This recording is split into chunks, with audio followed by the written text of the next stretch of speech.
Russia is a country at war, but it is not only fighting against Ukraine, it is also fighting within itself. The economy has hit rock bottom, and the resources to cover the costs of the war have been exhausted.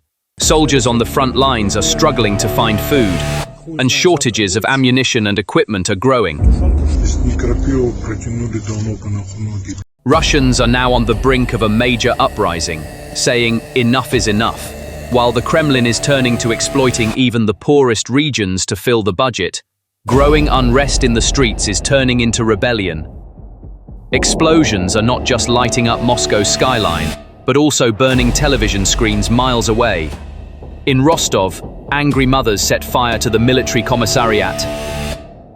In Kazan, protests against electricity price hikes turned into "No to War" slogans. And in Dagestan villages, a flood of coffins triggered calls for autonomy.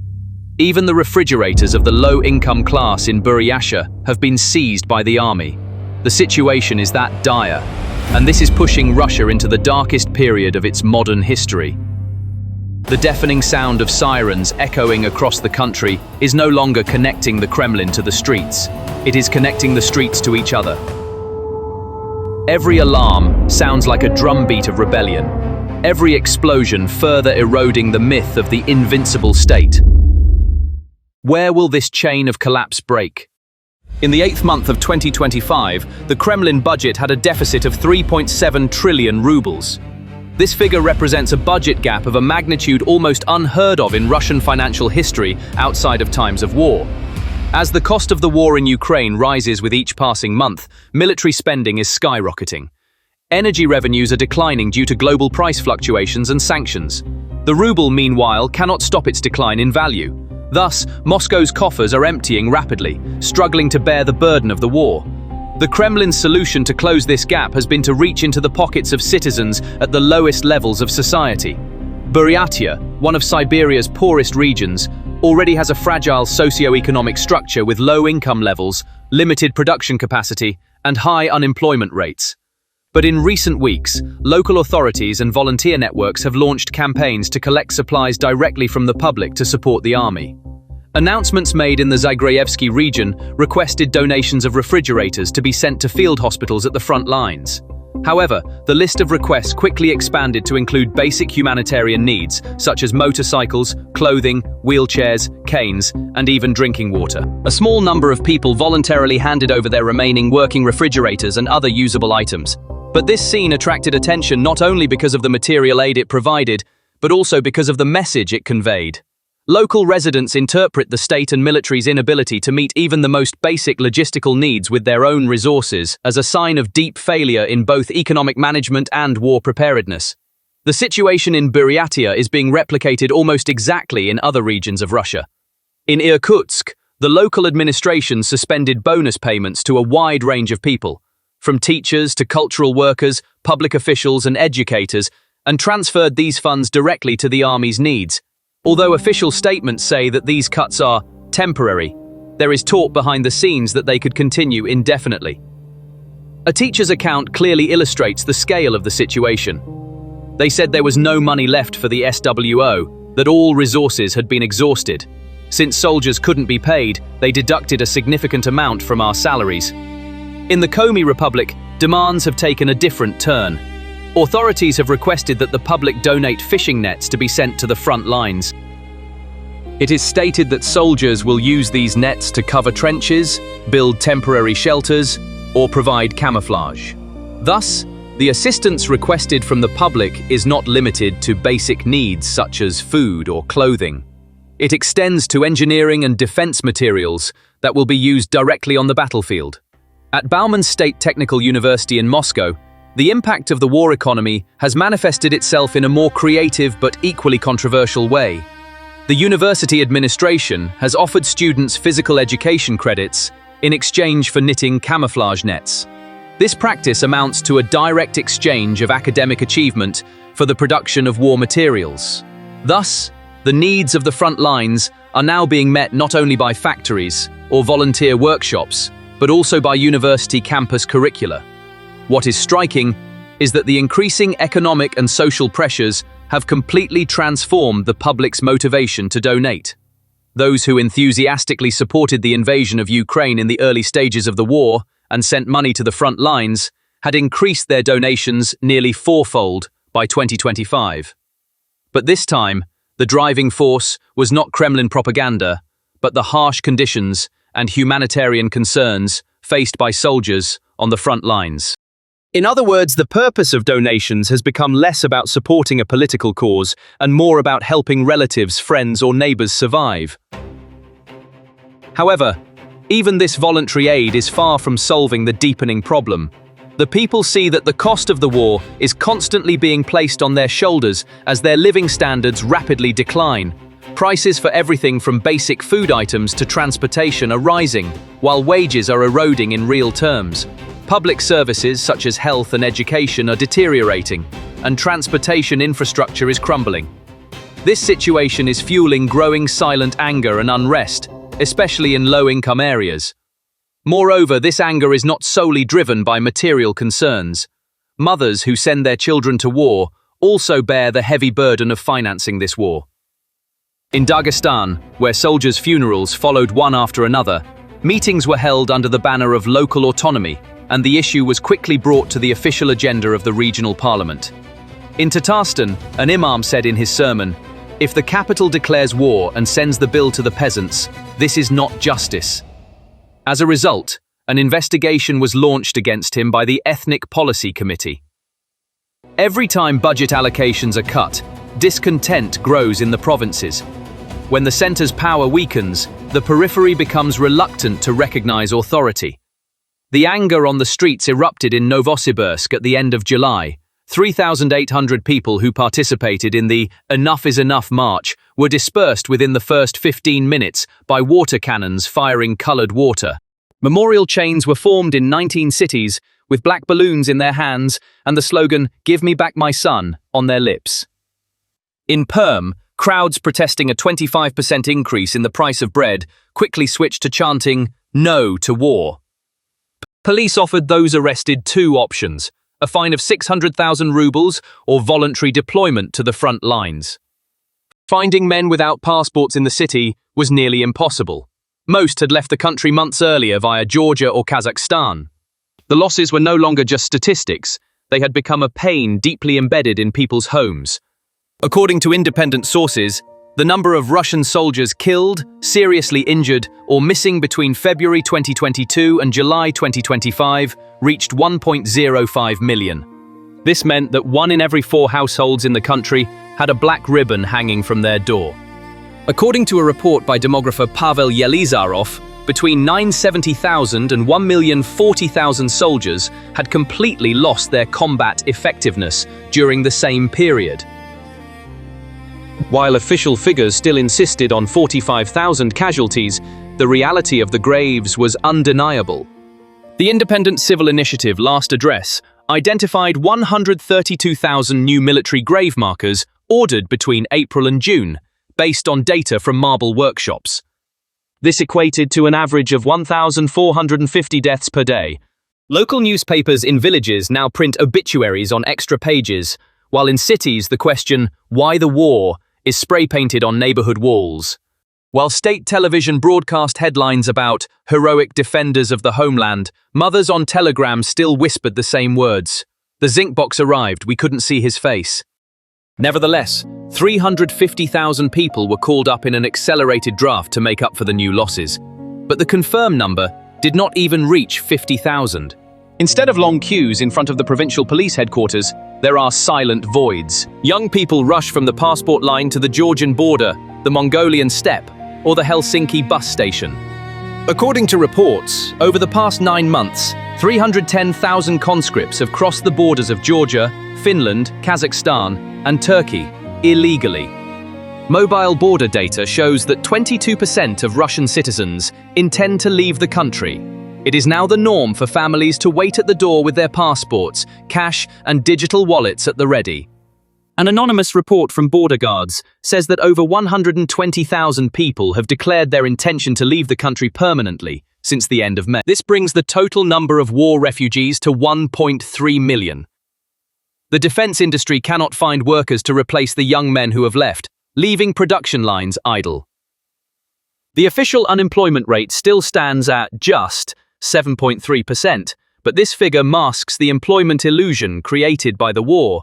The recruitment of military contract personnel has topped the list of most sought-after professions in Russia's open labor market database for the first time. Salary promises of up to 500,000 rubles are splashed across posters to lure young people from poor regions into the barracks. But for those who know the truth, these advertisements are often synonymous with two signs seen side by side on the same street. One is a banner recruiting soldiers, the other is an advertisement for a coffin manufacturer. In the civilian sector, the picture is even bleaker. The disruption of the supply chain for Western technology components has crippled production. In the past month alone, 1,100 medium-sized factories have closed down. The 68,000 people laid off in the automotive sector formed long lines in front of tax offices. Applications for temporary social credit hit a record high. The consumer front is also experiencing a severe downturn. In the neighborhood markets of the Leningrad Oblast, the price of a kilogram of potatoes has reached 90 rubles. Pensioners are calculating whether they can afford to buy bread when they go to the pharmacy to get their prescription drugs. The subsidized smart credit card project, which the government has begun to talk about, is being described as a QR code version of the coupon books of the 1990s.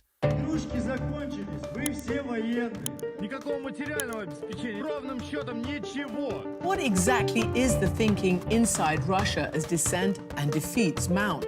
Tens of thousands of soldiers fighting for Russia. In Donbass, southern Ukraine, and along the border.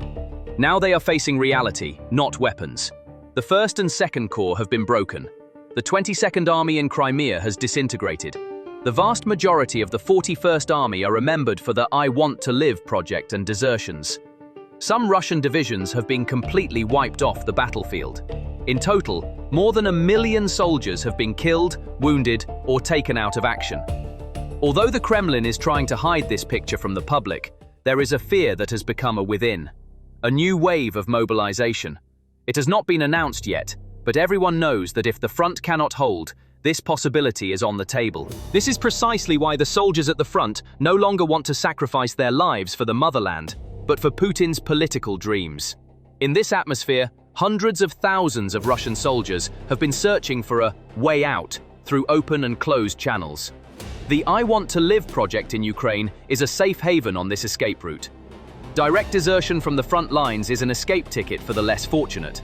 Since 2022, the cumulative number of cases of unauthorized absence and desertion has exceeded 50,000. Cases opened in military courts under the headings of unauthorized absence, insubordination, desertion have surpassed the 20,000 mark, and verdicts have been handed down in the vast majority of them. During the same period, applications to the I Want to Live hotline exceeded 47,000, indicating the size of the pool of requests from those who have taken concrete steps to leave the front lines or never entered them in the first place. Taking into account natural overlaps and establishing a reasonable central estimate, we see that between 70,000 and 85,000 unique individuals have made moves to exit the system in the last 3 years.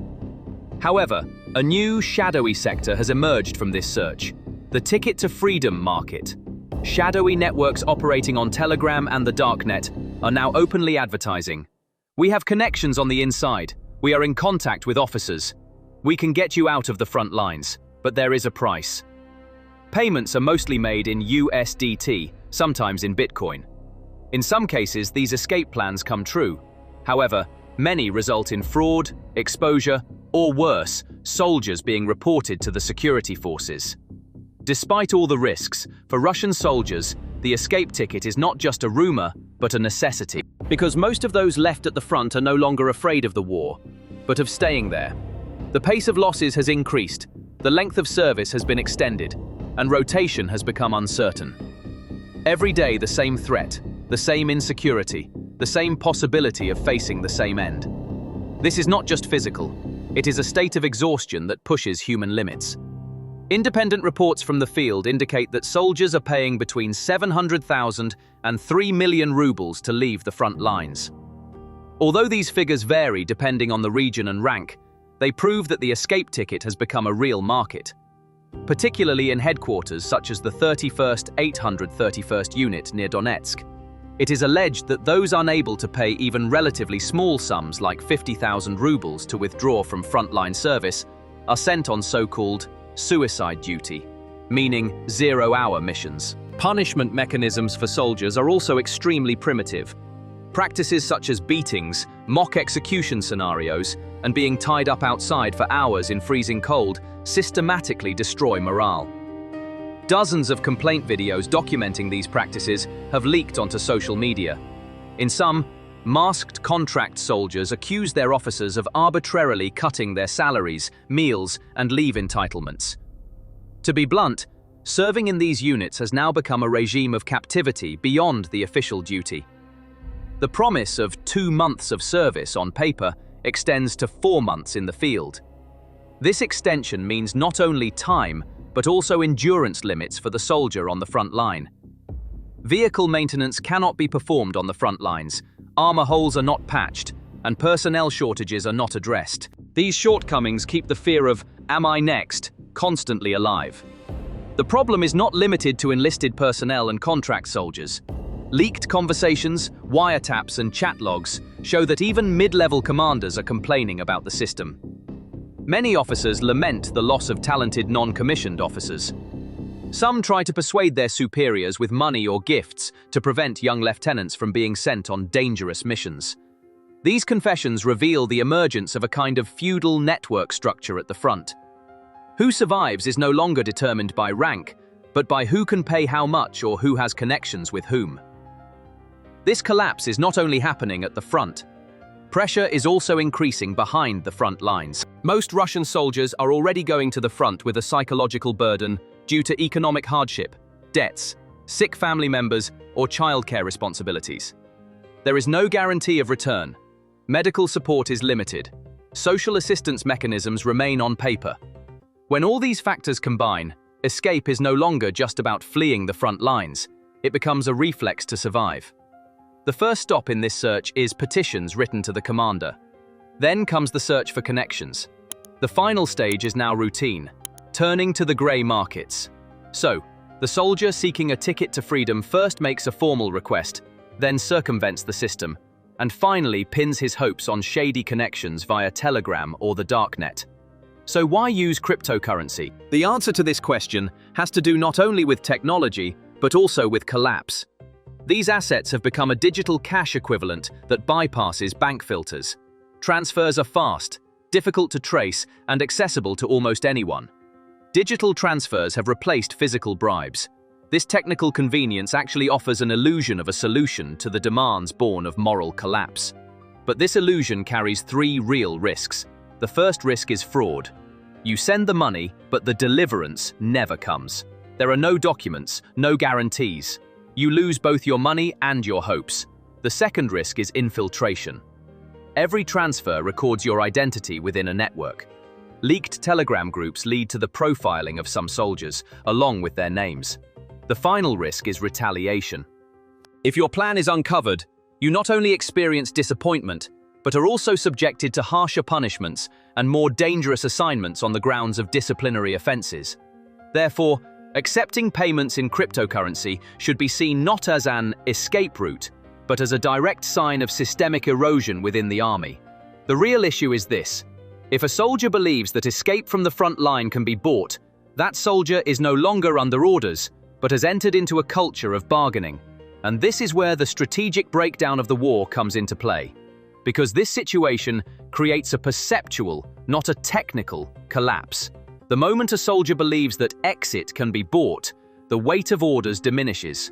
When the commander thinks that discipline can be bought, the capacity to take risks in the field decreases. When these two beliefs come together, the rhythm of the war is disrupted. Even if there is no progress on the map, the army constantly goes on the defensive. The structure that goes on the defensive gradually closes in on itself. The structure that closes in on itself increases the grey markets. As grey markets grow, court cases, internal audits, and disciplinary proceedings multiply.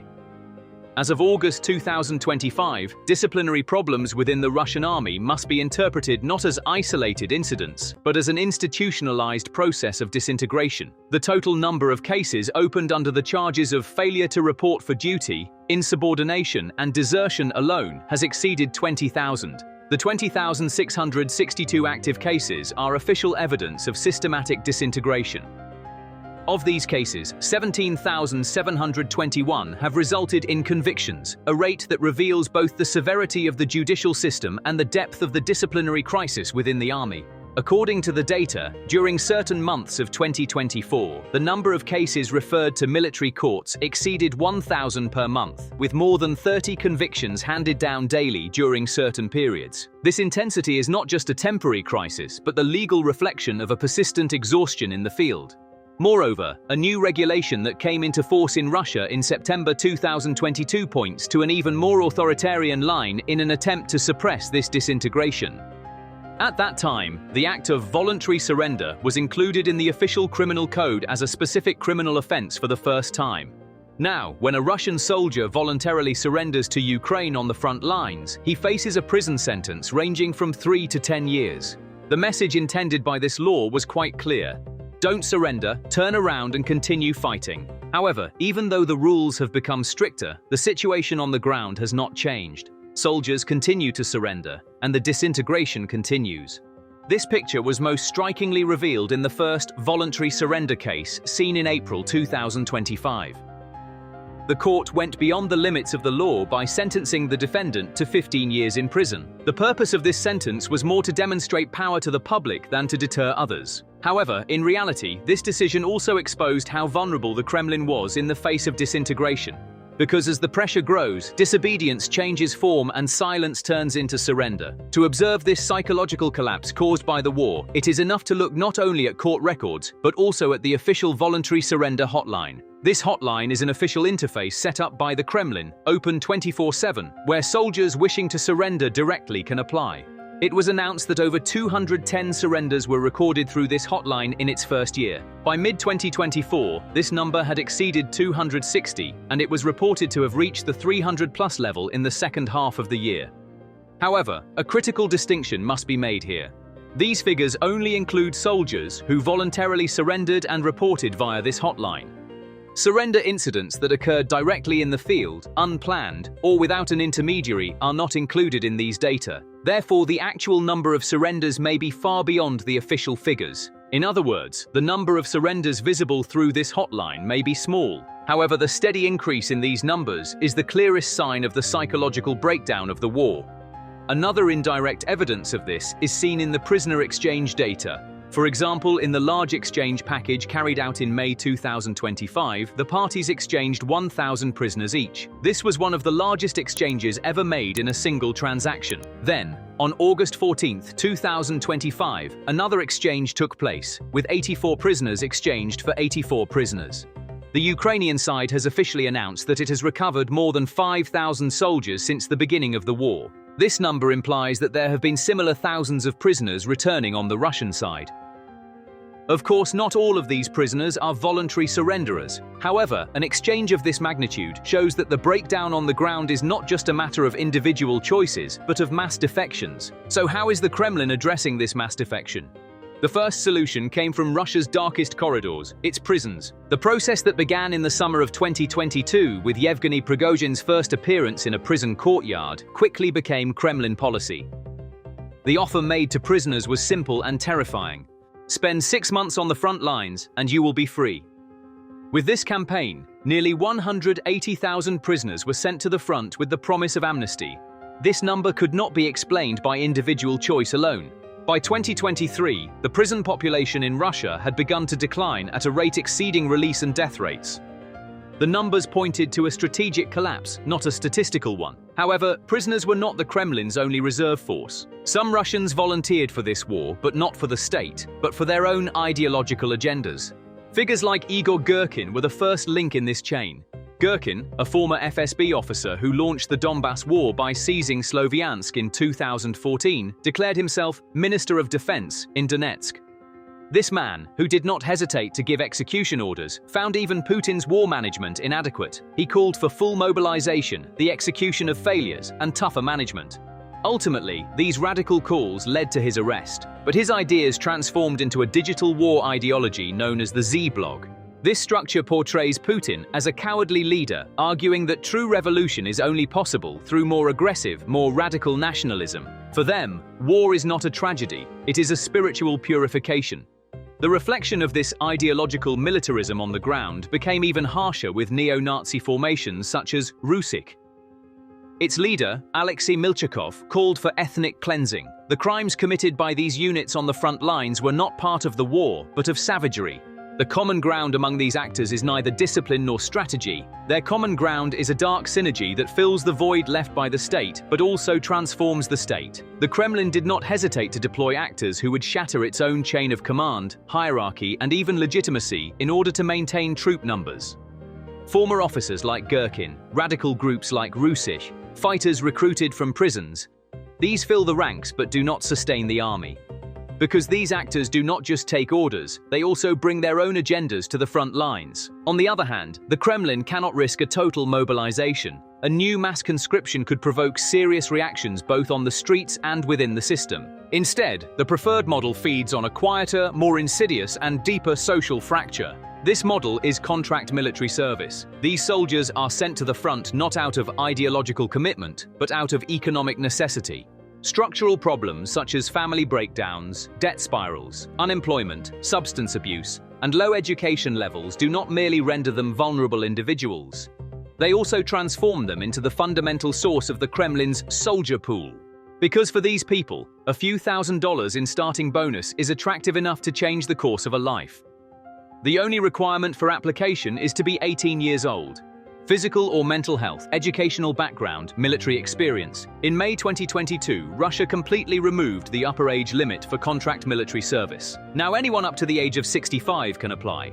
And among the applicants, there are even documented cases of individuals with diabetes, hypertension, and even some advanced neurological diseases. State television began reporting on men in their 50s, previously unconnected to the military, dying on the front lines. Although these narratives are presented as heroic epics, the underlying reality is this: the Russian army is now recruiting soldiers from an exhausted social base. The overwhelming majority of contract soldiers come from rural and marginalized areas. While the rural population accounts for a quarter of the total population across Russia, this ratio increases dramatically in regions that supply soldiers to the army. For example, the rate of participation in the army in the Altai Republic is approaching 70%. Ethnic minority regions such as Buryatia, Tuva, and Dagestan bear a similar burden. Poverty, systemic exclusion, and lack of opportunity converge in these regions. In an environment with limited education and job options, army pay and bonuses offer not only an economic but also a social escape. This escape becomes a survival strategy for young men, and this strategy is becoming increasingly widespread because in many regions, the minimum wage is less than a third of the average salary of a contract soldier. The difference often means the difference between putting food on the table or paying off a debt. For these people, war is not an ideology, but a temporary hope for a solution. The Putin regime's contract army model is clearly based on a kind of poverty transfer. The state dangles an economic carrot in front of the most vulnerable segments of society and then sends them to one of the bloodiest fronts in the world. Political scientists define this model as the militarization of economic inequality. Moreover, this model transfers not only human resources, but also political responsibility. For the anger of a society conscripted into military service is different. The fate of those who go to the front voluntarily is presented as their own choice. The Kremlin thus avoids mass protests while maintaining the perception that we have volunteer soldiers on the ground. This contract system may numerically fill the front lines. However, its fragility is dangerous enough to determine the course of the war. Lack of training, health problems, lack of motivation, and weak command discipline directly affect performance on the front lines. Indeed, a significant portion of these soldiers lose their lives or surrender in the first clashes. In short, as this war drags on, the Kremlin's pool of recruits is shrinking. The faithful sent to the front in the first wave were either killed or maimed. Those who survived are returning like ghosts, but not to society, to avoid. Some of those discharged are now seen as witnesses who must be silenced. The rest are either fighting their own internal battles or seeking a way to escape. Beyond the front lines, the country is no longer silent, it is weary. Because the battlefield is not shrinking, it is only deepening within people. And at some point, there will be no bullets left. There will be no people left. Thank you for watching.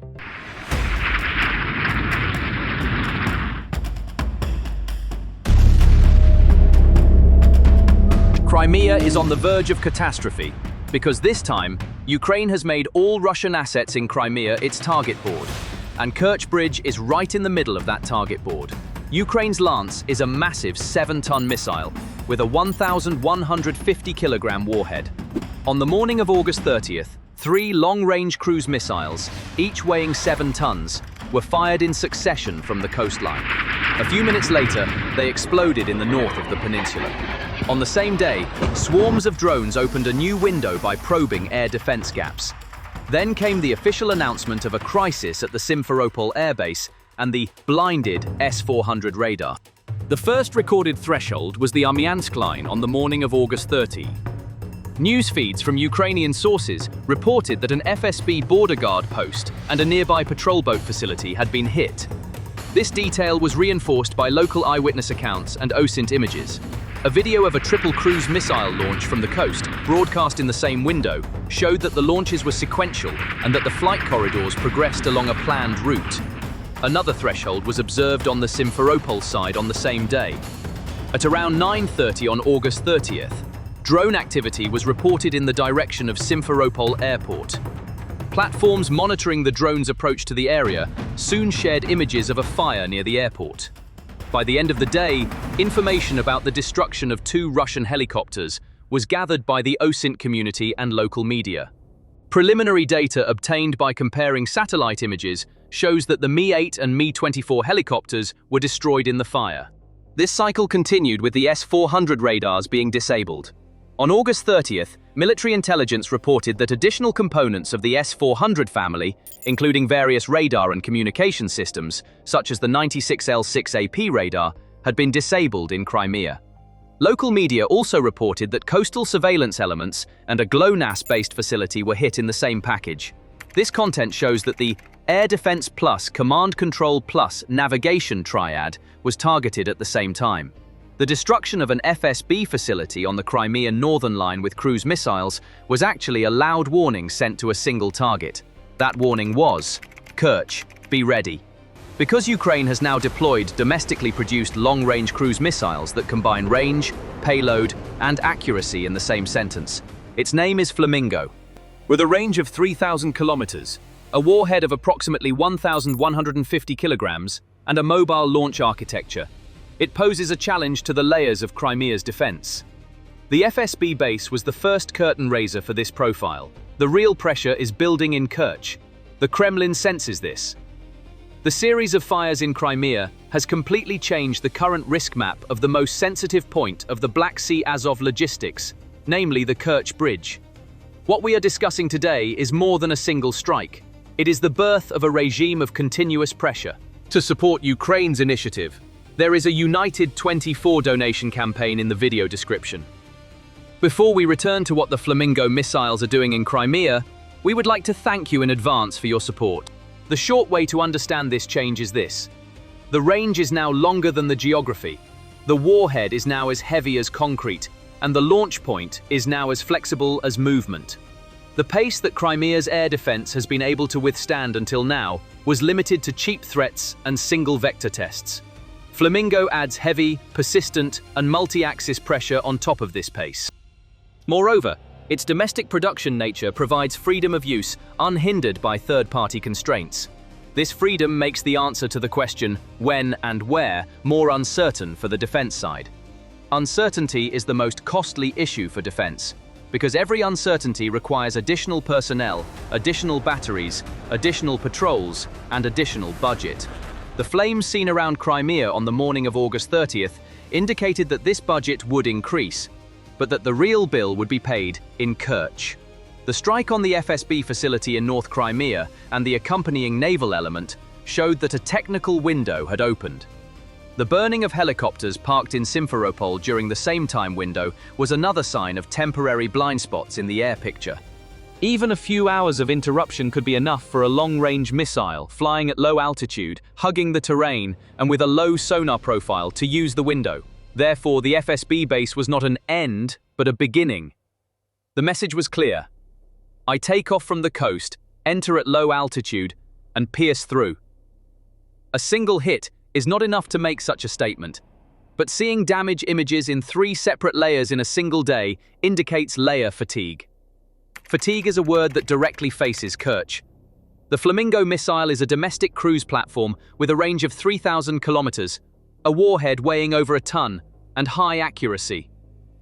In other words, a Flamingo missile launched from Kiev, Ukraine, could target many Russian cities, including Moscow, and destroy many factories that feed Russia's war industry in minutes. Domestic means not having to wait for permission from Berlin or Washington, and it means producing as many as you want, with the Ukrainian president currently reporting that 210 have been produced. If just 3 of them can trigger major chaos in Crimea, imagine what dozens of them could do to the Russian army. Cruise means hugging the ground at low altitude to reduce radar visibility. Heavy warhead means not limiting the target set to only exposed depots. When these 3 elements combine, a single strike does not promise miracles, but it is clearly stated that several strikes with the right plan can create a long shutdown. What is happening around Crimea says exactly that. The FSB base is a cover. The file inside is Kerch. The Kerch Bridge has been one of the most symbolic and real targets of this war for years. Symbolic because it produces a political image. Real because it connects the Azov Basin with the Russian mainland's land logistics in a single line. If the lines are broken, the rest of the map becomes meaningless for a while. Until now, the bridge has been tested by methods coming from the sea and underwater. It has sometimes suffered heavy damage, sometimes been quickly patched up. But now, a new layer has been added to the picture. A domestic long-range weapon that can approach from land, from protected areas, from multiple axes at low altitude, operating with a high-impact sustainable quantity balance. This layer changes not only the question of where to strike the bridge, but also how often it will be challenged. That's why Flamingo doesn't need to be marketed as a game changer. A 1,150 kilogram warhead is heavy enough to be a plan changer. Thinking in terms of how many hits does it take to destroy the bridge is incorrect, and one must never fall into the trap of issuing tactical instructions. Nevertheless, there is a technical reality. A payload in the 1-ton warhead class, combined with the right type of ammunition and accuracy, will result in lengthy repairs and partial closure of the bridge piers, deck beams, or deck. This closure could mean days or weeks. The plan, type, and accuracy vary depending on the geometry. This is where Flamingo's discipline comes to the fore. The combination of low altitude, terrain following, and mobile launch means that its origin remains instantaneously ambiguous. Ambiguity requires the defense to be equally thick everywhere. The defense cannot be equally thick everywhere. No one can. That's why the bridge is no longer a one-shot surprise. It's an element of persistent pressure. The strike on the FSB base in Crimea was the first rhetoric of this persistence. We saw the phrase, "Look, the new range is in play," accompanied by flames and smoke. The second half of this sentence is much more critical. Now look at the bridge. If it is not looked at now, it will be looked at tomorrow. If it is not looked at tomorrow, it will be looked at again with every round of persistent pressure. Because range is no longer a limitation, it is a possibility. The payload is no longer, "I pierced it lightly," it is, "I can cause permanent damage." The mobile launcher is no longer somewhere on the shore. It is on the shore, in the inner depths, present while being transported and while being hidden. When these 3 pieces come together, the bridge defense's statement must change. It wants to protect everywhere, but it cannot fully protect anywhere. This is the political power of the Flamingo.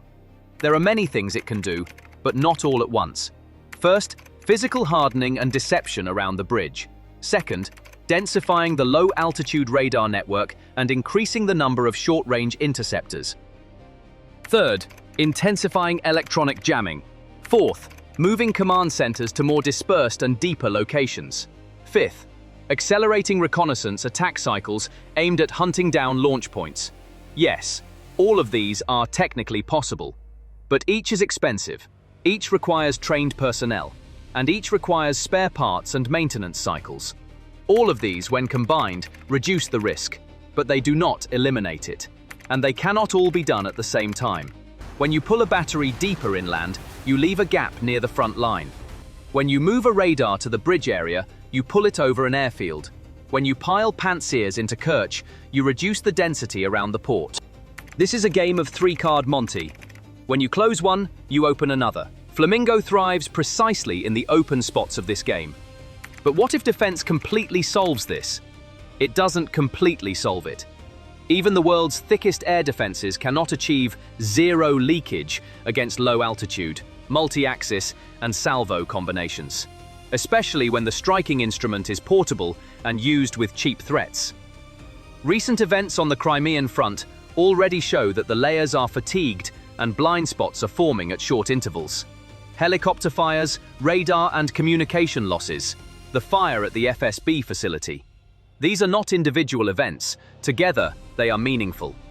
When read together, they say one thing about Kerch's fate. You will be constantly tested. In other words, before the main window for using a long-range system like Flamingo, the S-400 layer is weakened. Radar and communication networks are cut off. Then cruise strikes are launched with a higher probability of success. Once the cycle is successful, it can be replicated. Once replicated, it becomes sustainable. When it becomes sustainable, high-value targets like Kerch become vulnerable not only symbolically, but operationally. A bridge under constant test is one of the highest priority targets. If politics cannot bear this weight, it changes the plan. When planning changes, the rhythm on the front line drops. Rhythm is the most expensive resource in war. The fundamental problem Russia faces today is related to maintaining rhythm. Maintaining rhythm on extended lines requires constantly balancing the heavy load. Fuel, ammunition, spare parts, manpower, training hours, maintenance intervals. Kerch is the gasket of this balance. If it leaks, every item closes with increasing costs. This is why it is expensive for a long-range missile around Crimea to exert persistent pressure, rather than one-night pressure. Flamingo exists not to knock down a large target with every shot, but to disrupt this rhythm. When you disrupt the rhythm, you reduce the quality of every decision made by the other side. As quality decreases, small, irreversible chains form on the front line. In a bridge-targeted scenario, the critical word is repeat. The cost of repetition increases not for the attacker, but for the defender. The attacker seeks a window with a similar cost on each attempt.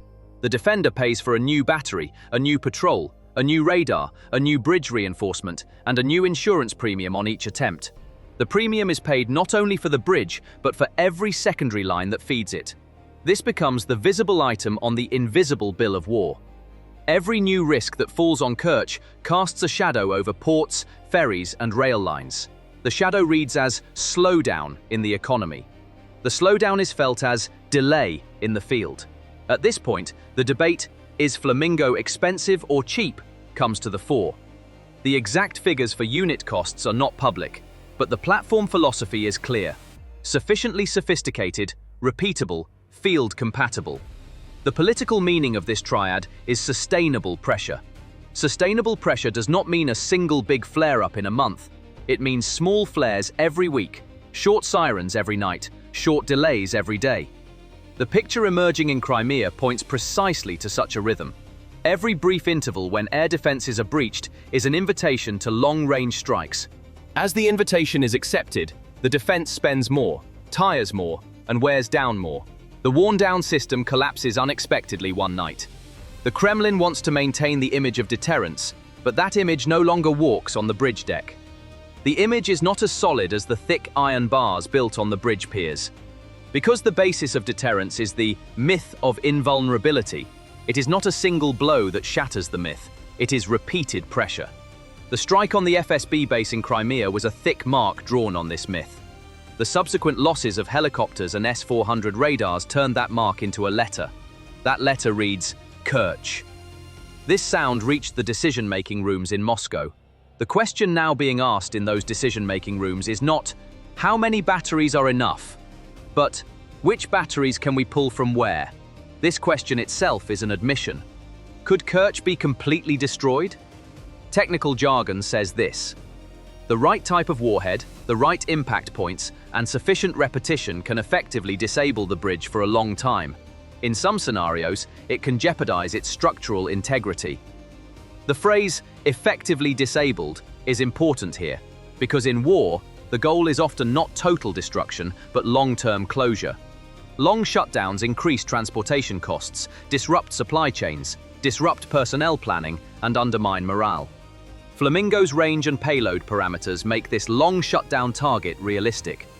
This realism produces political consequences. Defense starts talking about how much rather than why. What about international pressure? Of course it increases, because destroying a high-level political symbol could take the war beyond Ukraine's borders. Naturally, the West does not want to risk this possibility.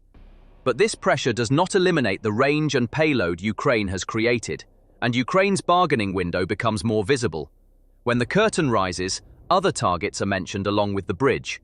It is unnecessary to name them, but when words like fuel, command, and communication appear side by side, everyone understands which points have entered the risk pool. The voices mocking Flamingo's pink story may be leaning on the emotional fatigue of war. But the metal on the ground speaks the language of physical value, not mockery. When range mathematics, warhead physics, and launch architecture come together, what emerges is not a joke, but reality. Reality is the burning of the FSB facility. Reality is the burning of helicopters. Reality is the failure of radar and communication elements. And the sum of these realities makes the bridge more fragile than ever. Fragility grows not with a single blow, but with persistent pressure. Is Crimea's defense now under a new penetration regime? Yes, because in one day we saw damage in 3 different areas, and in the same week the loss of critical nodes in the air defense network was announced. This was the first week of the penetration regime. As this regime continues, the pressure line on the bridge thickens. Day or night, but every day and every night, part of the defense's attention is locked on the bridge. If Kerch closes overnight, what happens to the front? The answer is not measured in kilometers alone. Decision quality declines. Routes diversify, protection strips are thickened, loads are transferred, ferry and ship alternatives exceed capacity, and railway plans are rewritten. All this is done, but at a cost. The cost is delay. Delays are not visible line by line on the front, but they accumulate in soldiers, fuel, spare parts, ammunition, and food items, eventually manifesting as a significant gap in a single day. This is the strategic impact of the Flamingo. It increases the likelihood of this gap day by day. What happened in Crimea this week can be summarized in a single message: immunity is over. This sentence is constructed not for grandstanding, but for planning. The first step in planning is, Kerch will be tested again and again. The second step, defense will become more expensive with each test. The third step, at some point, politics will lose the balance between cost and image. The fourth step, the momentum will shift in favor of the striking side.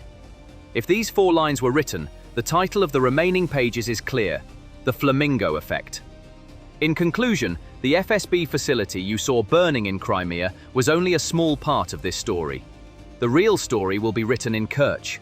A 3,000-kilometer range, a 1,150-kilogram warhead, and a mobile launch system turned the difficult but possible period for the bridge into a persistent and expensive one. The Crimean defense did not collapse, it was breached. Even if the breach is closed, it will reopen. Because the striking side now has tempo, not just a one-off show.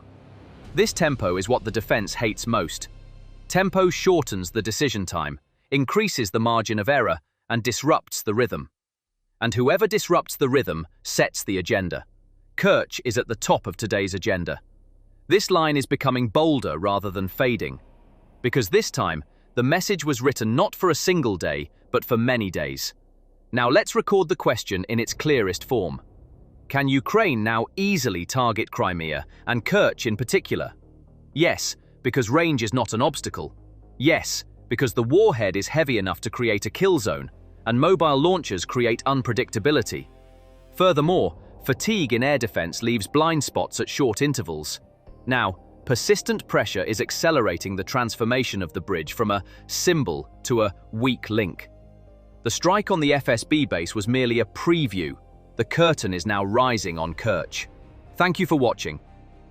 Pokrovsk is being surrounded by the Russians. The Russians have been losing more than 1,000 troops a day. All of this is setting the conditions for what's happening at the strategic level. Russia once again relied on its armor. But this time, it faced not just a defensive line, but a calculated ambush. A massive Russian armored convoy of 71 vehicles was advancing toward Siversk. Inside were tanks, armored personnel carriers, motorcycle reconnaissance units, and fast strike teams. All were deployed to the battlefield, but Russian commanders failed to account for one thing. The 54th and 81st Brigades were waiting exactly where they were supposed to be. 2 consecutive blows have not only shattered the Russian army's will to fight, but also swept away Putin's current grip on power. Azov's assault on the Donetsk line hit the Russian forward positions around Pokrovsk like a wave of ups and downs. Либо вы сдаетесь, либо мы вас убиваем. When the Russians' major Donbass offensive ended in disaster, Ukraine launched a heavy counterattack. The Pokrovsk front was cleared of Russian troops. Azov units and many other Ukrainian brigades recaptured 6 settlements in Donetsk. The recapture of these settlements completely shattered Russia's occupation plan in Donbass, and the territorial gains became concrete evidence of this collapse. Ukrainian President Volodymyr Zelensky confirmed that they had achieved results on the 2 most difficult fronts, Dobropilya and Pokrovsk, for 2 days in a row. In his message, Zelensky said that he had listened to the report from Chief of General Staff Oleksandr Syrsky and that the front line was generally holding. In the same statement, Mr. Zelensky mentioned the 1st Azov Corps, the 7th Airborne Corps, the 38th Separate Marine Brigade named after Hetman Petro Sahadarkny, and the 93rd Separate Mechanized Holodny Yar Brigade. He also emphasized that the prisoner stockpile, which he referred to as the exchange pool, had grown. These statements seem to summarize the division of labor on the ground and the search for psychological balance. Russian forces had gathered near the village of Verkhnokhamyanka. 6 T-72B3M tanks, arranged in 3 rows, 3 BMP-2 armored personnel carriers, 6 MT-LB tracked tractors, 1 BEM recovery vehicle, 2 light buggies, and 12 pickup trucks linked together began moving forward. 41 motorcycles were also at the rear of the convoy. The Russian convoy's intention was to launch a surprise attack towards Zolotarivka, first catching the Ukrainian defense off guard, then pushing back the western flank surrounding Siversk. But this time, they were not facing an ordinary defense line. Ukraine's 54th Mechanized Brigade and 81st Airborne Brigade had been preparing in the area for weeks. The convoy's route had been identified beforehand, and a series of drone surveillance points and artillery coordination networks had been set up in the area. The 54th Brigade had been defending this front, which had seen some of the fiercest fighting in the region since 2022. They knew the terrain and the enemy's habits like the back of their hands. The 81st Brigade, meanwhile, was renowned for its rapid response, high mobility, and flanking maneuvers. 2 T-64BV tanks from the 81st Air Assault Brigade approached the northern edge of the riverbed and took up positions in the shade. An M113 armored ambulance was parked beside them. As soon as the Russian convoy emerged from the tree line, reconnaissance drones had already taken up positions on the hilltop. As soon as movement was detected, the first salvo arrived with 155mm artillery fire. The Ukrainian tank commander then locked onto a sudden heat signature detected by his thermal imaging system. About 90 meters away, a Russian armored vehicle was slowly emerging from between the trees. Its hull was heavily reinforced with anti-drone grills. This was a T-72B3 with improvised armor enhancements. To protect the approximately 46-ton T-72 and its 3-person crew, the grills were welded to the upper structure, along with additional steel panels. The armor protection was reinforced with composite armor and Contact 5 explosive reactive armor systems. While this reinforcement aimed to protect it from airborne FPV attacks, this time death would come not from the sky, but from the barrel of the opposing gun. The Ukrainian sniper quickly made his calculations. The T-64BV's 125mm gun was loaded with a heat round. The Russian tank's blind spot was the dome area at the rear left, where there was no armor reinforcement. After a moment of silence, the trigger was pulled. The shell struck the Russian tank's upper structure, directly beneath the turret. At the moment of the explosion, the turret was thrown aside, and the turret itself jumped half a meter upward. However, the fatal blow was not this.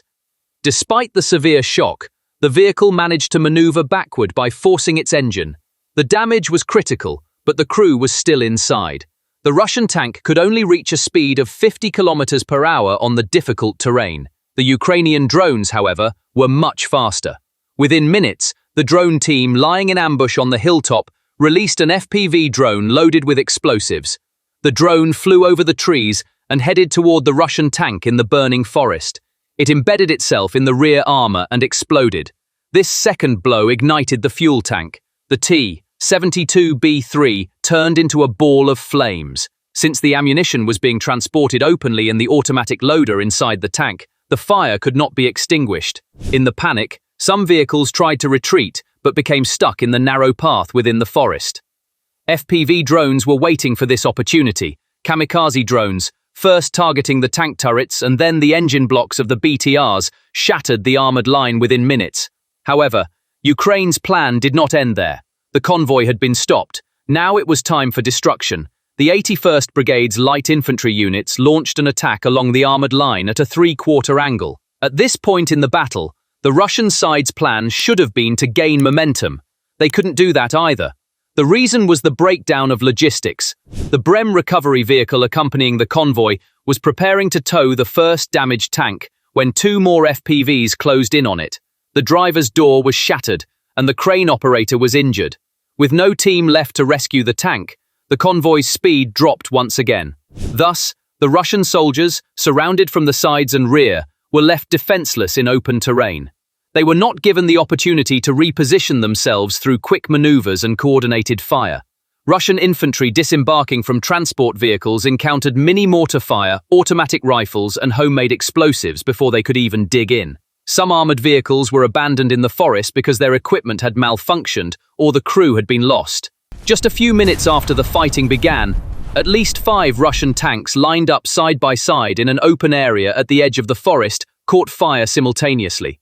All that remained were thick black smoke, the echoes of exploding ammunition, and intertwined piles of metal. Tank turrets were hurled meters away. Some vehicles' ammunition depots exploded from within. Within the first 45 minutes, at least 20 armored vehicles were rendered inoperable by coordinated fire from Ukrainian artillery and FPV drone teams. Tanks, BMP-2s, armored personnel carriers and most motorized units were either destroyed by fire or abandoned. Russian units attempting to advance along the narrow forest strip, now under a no-fly zone, were repeatedly detected and subjected to sudden fire. Satellite imagery clearly revealed extensive burn marks, ammunition fragments, and traces of secondary explosions at various points in the area. The advance teams directed the armored infantry team toward their targets using the real-time coordinates shared by reconnaissance UAVs. All Azov had to do was press the button and consign the Russian forces in Pokrovsk to history. Ми знаходимося в місті Покровськ на площі Шибанкова, біля міської ради. Місто контролює ЗСУ на 100%. Слава Україні! Героям слава! The coordinated attack seen in the drone footage simultaneously struck Russian trench entrances, supply points, and machine gun nests in the area. Fire was maintained without interruption, and transitions between positions were completed before counterfire developed. Within minutes, footholds were secured at 2 separate points, and the escape routes of the Russian forces forced to retreat in Pokrovsk were locked down by the second wave. Azov elements used drones as a fire and reconnaissance screen without leaving the infantry column exposed. The description on the ground showed the following without exaggeration: coordinates, duration, accuracy, discipline. As soon as the first layer of Russian defense in Pokrovsk was broken, sabotage teams in the flanking sectors had to cover their retreat with smoke. The attack focused on cutting and narrowing the existing Russian salient rather than opening a new breach in the defense line. Thus, Azov's first move targeted not the width of the line, but the breathing space of Russian forces. In fact, before all these operations, the Pokrovsk-Dobropilya axis had appeared to be a tactical opportunity for the Russians in the middle of summer, but it had produced weakness when they couldn't maintain their pace. ISW updates recorded that Ukraine had gained ground around key settlements such as Volodymyrivka and Mikhailivka. Global media sources reported that Ukrainian counterattacks cut off 2 Russian prongs around Pokrovsk and pushed the line back. This picture showed that the Russian army's broad encirclement plan in Pokrovsk-Dobropilya had cracked, and the salient was squeezed into a narrow pocket.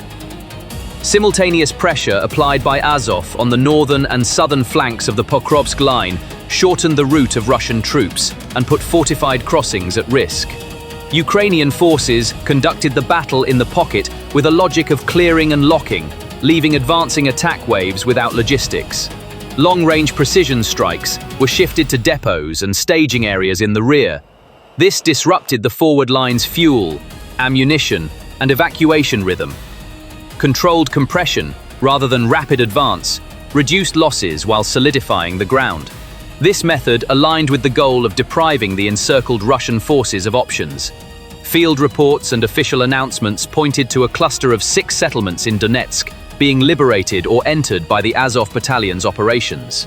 The directly confirmed triple core was Zelenyi High, Mikhailivka, and Volodymyrivka, and a counter-offensive for Novomikhailivka was reflected on the ground.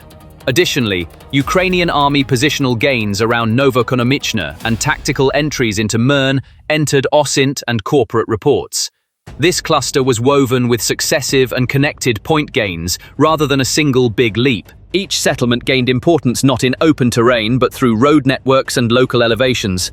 Therefore, the term 6 settlements describes the cumulative effect of small nodes that form a strip on the military map. The key point is that these nodes collectively constrict Pokrovsk's north-south breathing space.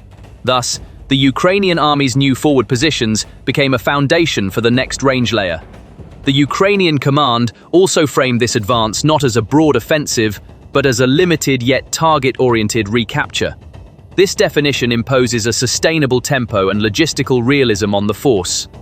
Azov's role, meanwhile, was not just a frontline assault, but the construction of a drone-centric, close reconnaissance, close destruction corridor. Videos from National Guard sources clearly showed moments when the Azov battalion dispersed Russian assault groups with FPV drones in the Pokrovsk sector. These videos revealed chains of destruction on a minute-by-minute scale, focused not on Russian armored elements, but on small units gathered in open areas. At the same time, IR and EO cameras were seen marking underground shelter entrances. This marking was completed not with classic artillery adjustments, but with the final approach decisions of the FPVs. The clearest difference seen on the ground was in the speed of target matching through the shared channel use of UAV operators and infantry. Ukrainian drone operators caught a Russian military convoy or gathering before it dispersed and completed the strike without waiting for a second wave. This flow concretized the loss-reducing benefit of keeping the see-decide strike cycle short. The methods used by Azov were linked to procedures that backed up short-range data transmission, even in an RFEW-dense environment.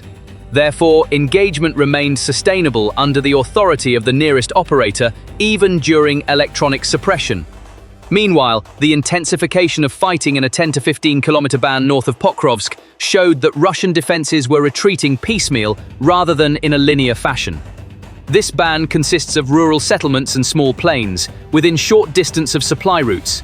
Ukrainian forces operated not from trench to trench in this area, but from trench cluster to trench cluster.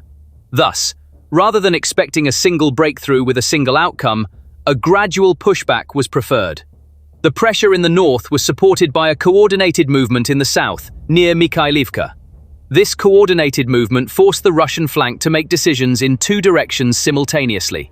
The wrong decision either prolonged resupply or closed the window for a counterattack. Therefore, Russian forces were forced into a gradual withdrawal rather than holding their ground.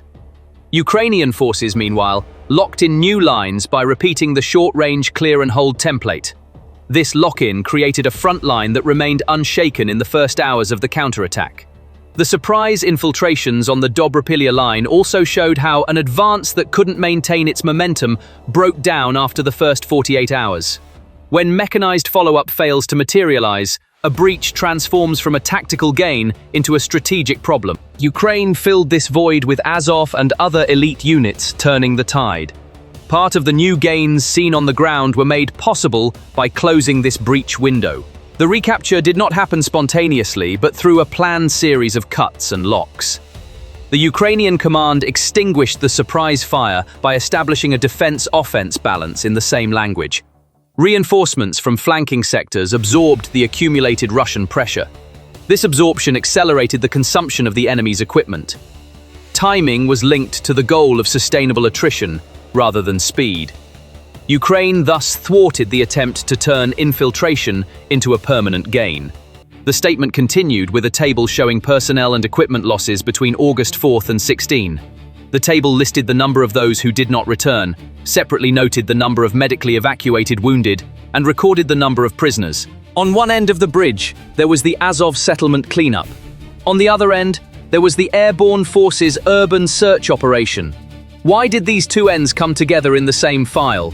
Because what disrupted Russia's plan was the closure of the corridors and the inability to establish a withdrawal order. Azov and neighboring units, meanwhile, quickly cleared 6 settlements along the Pokrovsk axis. This clearance operation created a system that closed infiltration channels and kept side roads under fire. A brief assessment converted the impact of this system into numbers. Within a few days, 271 Russian soldiers were neutralized. 101 Russian soldiers were wounded. 13 soldiers were taken prisoner. 1 Russian tank, 2 armored vehicles, 3 artillery systems, and 37 vehicles motorcycles were destroyed or severely damaged. This package alone demonstrates that the corridors used by Russian forces in Donetsk have been closed, and that attempting to reopen them would come at a high cost. The source of this package is also clear. Open source reports and announcements from the field shared the same list. Global media data reported that the Ukrainian army's penetration of Russian lines had extended from 10 kilometers to 23 kilometers. These successive developments have put the Russian army in a truly tragic position in the region. Another breaking point in the collapse of Russia's offensive plan in Donbass, particularly in the Donetsk region, was the capture of prisoners. The accounts of 3 Russian soldiers captured in the Pokrovsk direction provided stark evidence of the nature of the attack. According to the accounts, at least 70% of Russian troops advancing through forest strips during the approach were unable to retreat. This percentage represents the total of those eliminated, the majority of the wounded, and those who surrendered. The pattern relied on pushing forward at any cost, with small assault groups. This pattern collapsed under the combined effects of drone reconnaissance, adjusted artillery fire, and close-range anti-armor effects. A withdrawal order could not be established. The same group that had advanced was caught in fire again before it could regroup.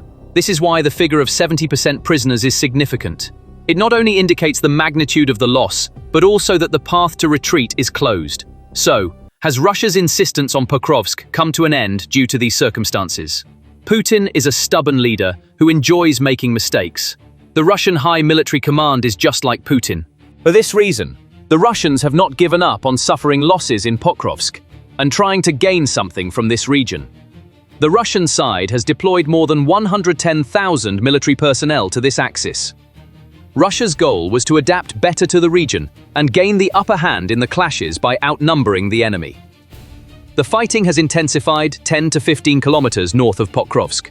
The 51st Combined Arms Army has been reinforced by the 37th Independent Motorized Rifle Brigade of the 68th Army Corps of the Russian Federation.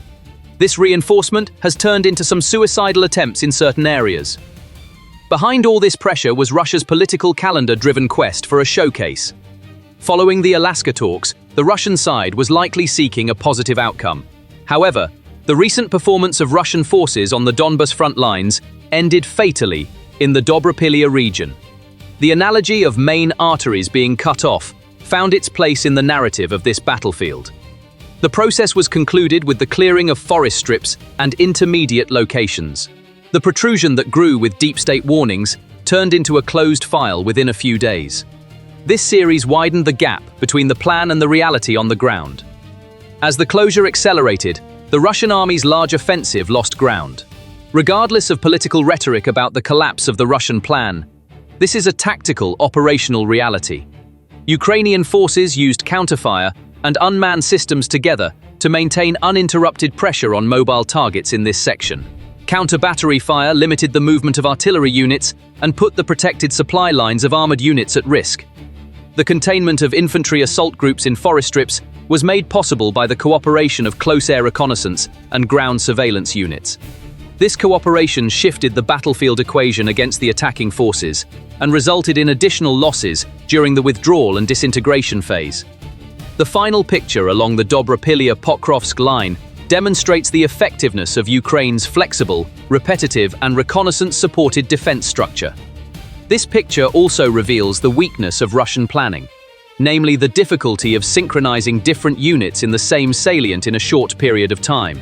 From Ukraine's perspective, this outcome has had an effect as significant as direct territorial gains, undermining the narrative prepared by the adversary. The mention of formations, such as Azov, the 7th Corps, the 38th Marine Brigade, and the 93rd Holodny Yar, underscores the collective nature of this effect. Meanwhile, there is a donation campaign for Ukraine by United 24 in the video description. If you want to take part in the fight for freedom, we are waiting for your support. Если драка неизбежна, бить надо первым.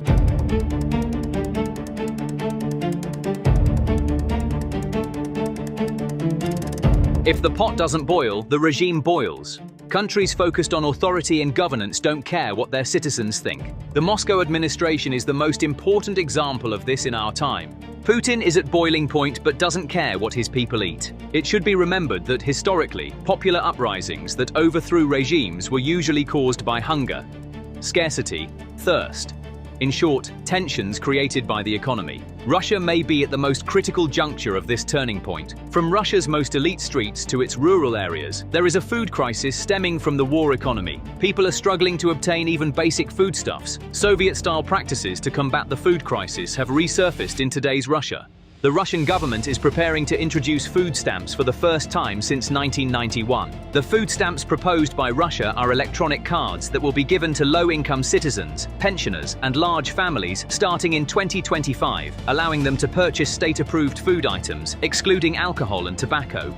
Due to a 13.7% real increase in food prices in Russia, coupons worth between 2,000 and 6,000 rubles are attempting to heal the wounds of the food crisis for Russian citizens. This is because Russian citizens' taxes, salaries and bonuses are being cut, and these cuts are being spent on military resources. Consequently, all economic strata in the country are experiencing difficulties in carrying out their daily routines. Supermarkets, greengrocers, butchers and other shops in Russia are among the places where inflation is felt most deeply. The numbers on the market receipt are more convincing than the promises on Russian state television. As the weight on the shelves decreases, the same product becomes more expensive. Focusing on butter prices as a harbinger of Russia's economic crisis is symbolic, because butter literally embodies the civilian side of the classic guns or butter economic model discussed in articles on this subject. Butter provides us with a perfect conceptual symmetry where theory meets reality. Here, the theoretical butter in the economic model has become a real indicator of the same trade-off in Russia's current economy. Rising butter prices signal that the federal budget is prioritizing defense over butter. Currently, a kilogram of butter costs 1,100 rubles. This means the price increase for this food item has reached 115%. 20 million Russian citizens are feeling all these negative effects of the food crisis acutely. The rest of the country's population is also in a very deep food crisis. But this figure we have given is the lowest point of the crisis. What about the money in Russian citizens' pockets? While wage increases offer hope on paper, the shopping cart quickly erases that hope. Meanwhile, there is a donation campaign for Ukraine by United 24 in the video description. If you want to take part in the fight for freedom, we are waiting for your support. Now let's get back to our main topic. The line at the gas station adds to the negative side of the picture. People are no longer going to the market. They are waiting for bill day with dread. Russian citizens are drifting away from everyday life into a world reminiscent of the pages of a dystopian novel. This was triggered by Vladimir Putin's ambition to seize Ukrainian territory. Since 2022, the Russian economy has entered a process of inevitable collapse and transformation, along with the costs of war. However, the events of the last 2 months have made it inevitable that this is no longer just an economic crisis, but also a humanitarian one. As of July 2025, increases in housing and public service tariffs have had a direct impact on millions of households. Increases in basic services, such as electricity, water, natural gas, and garbage collection ranged from 8.6% to 21.1%, while heating costs, especially in cold regions, have weighed heavily on the public. This was not just a matter of bills. It meant the helplessness of people who did not know whether they would be able to turn on their heaters when winter came. During the same period, inflation officially appeared to have fallen to 8.79% annually. But these figures did not reflect the reality of the Russian people's refrigerators, kitchens, and markets. The annual increase in food prices exceeded 10.79%, which was not just a number, but the real name of a daily struggle for survival. Because food has now become more of a luxury than a necessity for millions in Russia. Позор нашему правительству. Единственное, я могу сказать, позор. Basic items such as bread, milk, butter, and eggs have become products that pensioners, single-income families, and millions struggling to get by on minimum wage can barely afford. While the price of bread has nearly tripled since the end of 2022, by mid-2025, the price of just 1 kilogram of potatoes had surpassed 3 times last year's price. In other words, even the simplest meal on the table has now become an unattainable dream. Products such as meat, cheese, and yogurt are frustrating the public not only with their prices, but also with their constant unavailability on supermarket shelves. Price spikes in volatile items such as eggs and vegetables take away even the small relief at the beginning of the month for low-income citizens within a few days. Let's consider the budget of an average Russian household of 4 based on basic needs. The average income starts to be divided before it even reaches your hands. The first deduction is housing expenses, rent or maintenance fees, plus electricity, natural gas, water, and waste disposal fees, which eat up another third of the salary at the beginning of the month. The second major expense is the kitchen. Food expenses now consistently consume 35 to 40% of the income pie. However, this percentage does not change even when people make do with basic foods. When items such as meat or dairy products are added to the basket, the percentage approaches 50%. Transportation and fuel price increases in the summer shake up this fixed picture with a second wave. Moreover, life is not just about bills. Stationary expenses during the school year, sudden health expenses in the middle of the year, or seasonal expenses such as winter shoes for children create holes in the budget. None of these fall into the big expense category, but together they shake the household economy. In some areas, families can only afford to prepare breakfast for their children with a few slices of bread and tea. Retirees get by on just water and pasta in the last days of the month. In the back streets of cities, the number of people searching through market trash for unspoiled products is increasing every day.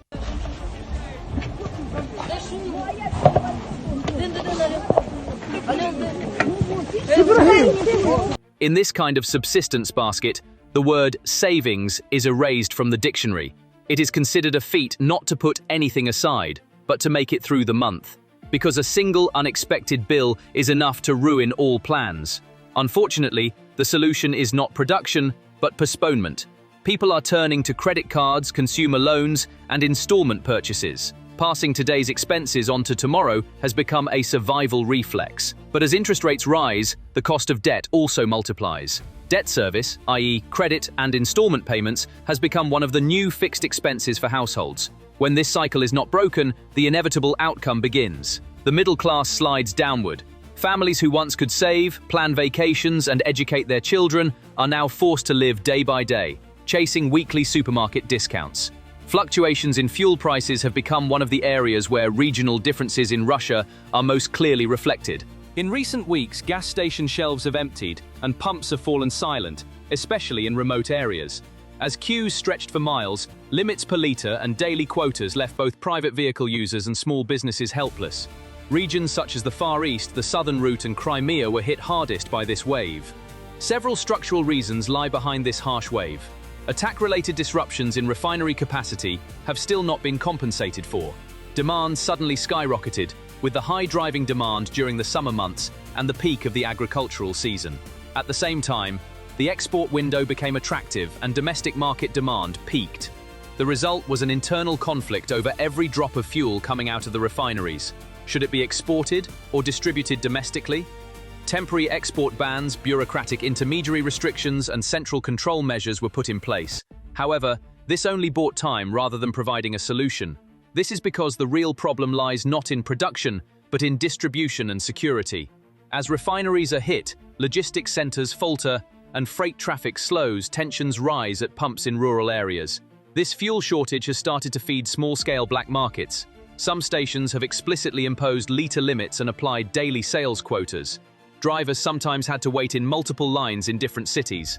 This dramatic picture hit the rural economy with a chain reaction of effects. Transportation costs increased. This increase was most quickly reflected in food prices. Freight companies, vegetable trucks, and transport cooperatives passed on the increased fuel costs directly to product prices. In large cities, this impact was limited because the infrastructure is strong, distances are short, and storage systems are widespread. However, the picture is completely different in rural areas. The same tomatoes became 30% more expensive in rural areas. The shelf prices of potatoes, eggs, and flour rose much faster than in the city. In Crimea and border regions, this situation is now seen not only as an economic hardship, but also as a security issue. Images of gasoline queues and empty pumps circulating on social media further strained the public's patience. Although the government is trying to reduce tensions with short-term interventions, the public knows that these temporary solutions are not a permanent solution. Some economists expect a slight easing in supply in the fall. However, these predictions are based on the assumption that Ukraine's attacks on refineries and logistics centers will stop. At present, there is no sign that these attacks will cease. This keeps the risk premium constantly high in rural areas. Thus, two different price universes are emerging within Russia: large cities and rural areas. While inflation, driven by the service sector, is discussed in centers like Moscow and St. Petersburg, the real issue in rural areas is simply access to food. The issue is not the shelf price, but whether there are products on the shelves. This deep inequality has even begun to change people's consumption habits. Internal migration has gained momentum again. Young people and the working population are moving to large cities, which are more expensive but more predictable. The countryside, meanwhile, is becoming increasingly quiet, impoverished, and angry. Despite this picture, state statistics agencies talk about high levels of prosperity. The average salary figure of 97,645 rubles, announced in February 2025, may appear to be a sign of prosperity on the surface, but in reality, it has little to do with purchasing power. The items driving this figure upward are mostly war reparations, risk premiums paid to soldiers going to the front, and incentives pumped in by the defense industry. But for a teacher passing through the turnstile in the Moscow metro, a widow living on her pension in Siberia, or a cleaner in the Urals, this increase is just an illusion. As we enter 2025, nominal wage increases in job postings have slowed significantly. Moreover, this stagnation has been overshadowed by rapidly rising living costs. The figure reflected on the paycheck may be rising, but the real value entering the household wallet is rapidly eroding.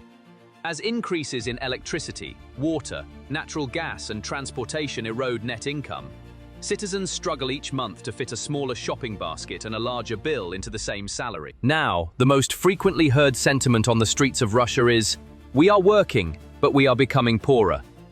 Optimism in the shop windows is not convincing unless the mood in the kitchen improves. The Kremlin is dusting off some classic but problematic formulas to curb food inflation.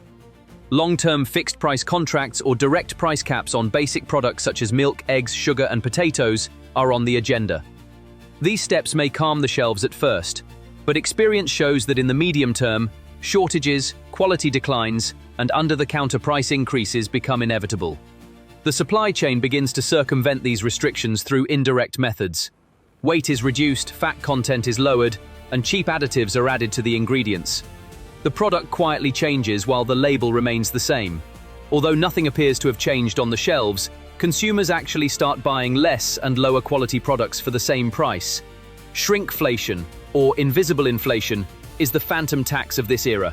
The packaging is the same, but the amount of product inside quietly decreases. Since the 2010s, many product groups have seen reductions of 7 to 20 grams. Now, with the economic crisis, this trend has picked up speed again.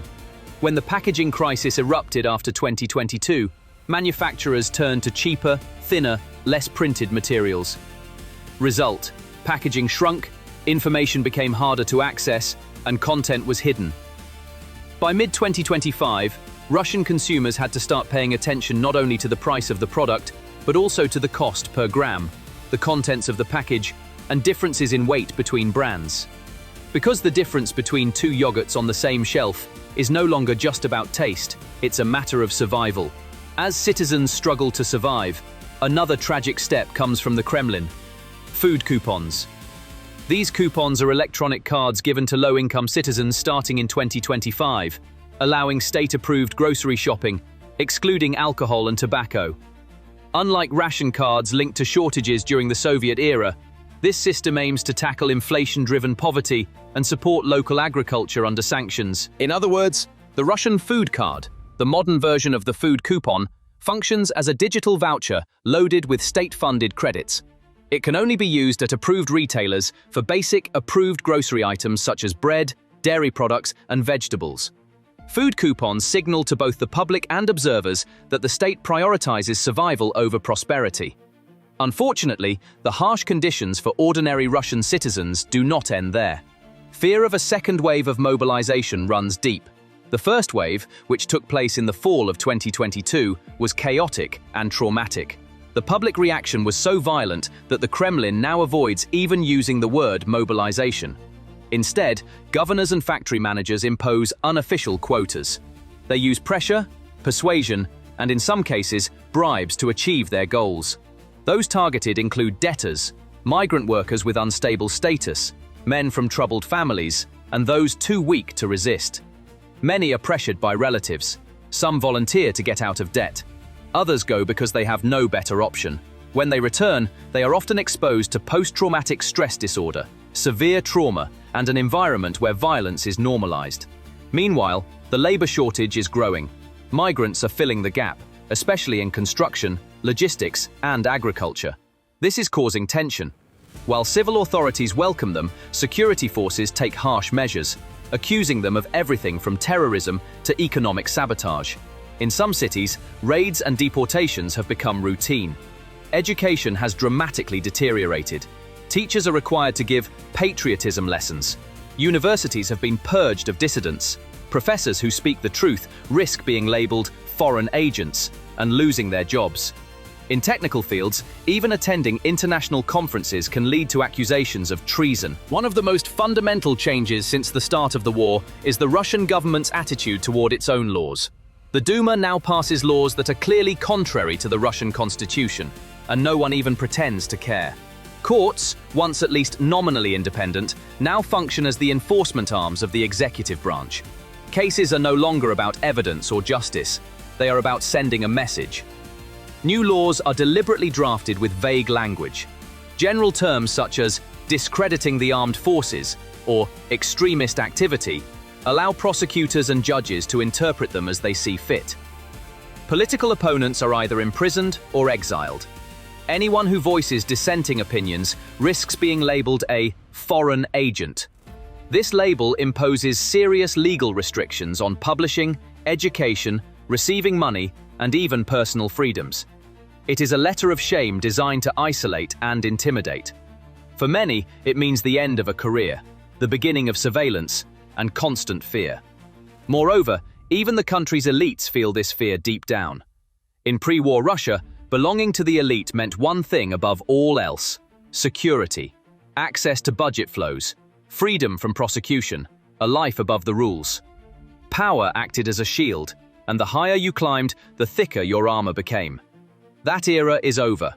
Today, the same people who once felt untouchable are facing increasing uncertainty, and in some cases, outright fear. The war changed the rules. As the economy becomes increasingly militarized and the political climate hardens, even well-connected officials are under pressure. In today's Russia, the most rational strategy for an ordinary life is no longer courage, but invisibility. For millions of people, survival means keeping quiet, bowing your head, and blending into the crowd. Not asking questions, avoiding eye contact, pretending not to care. These are no longer just social skills, but vital reflexes. Because if the system notices you, it first watches you, then crushes you. Not drawing attention has become a kind of armor. feigning loyalty, appearing to internalize the role assigned by the state. Sometimes even controlling your facial expressions while watching television is part of this strategy. Sometimes pretending not to hear conversations about the war on a crowded bus. Sometimes responding with silence when a neighbor's child is sent to the front.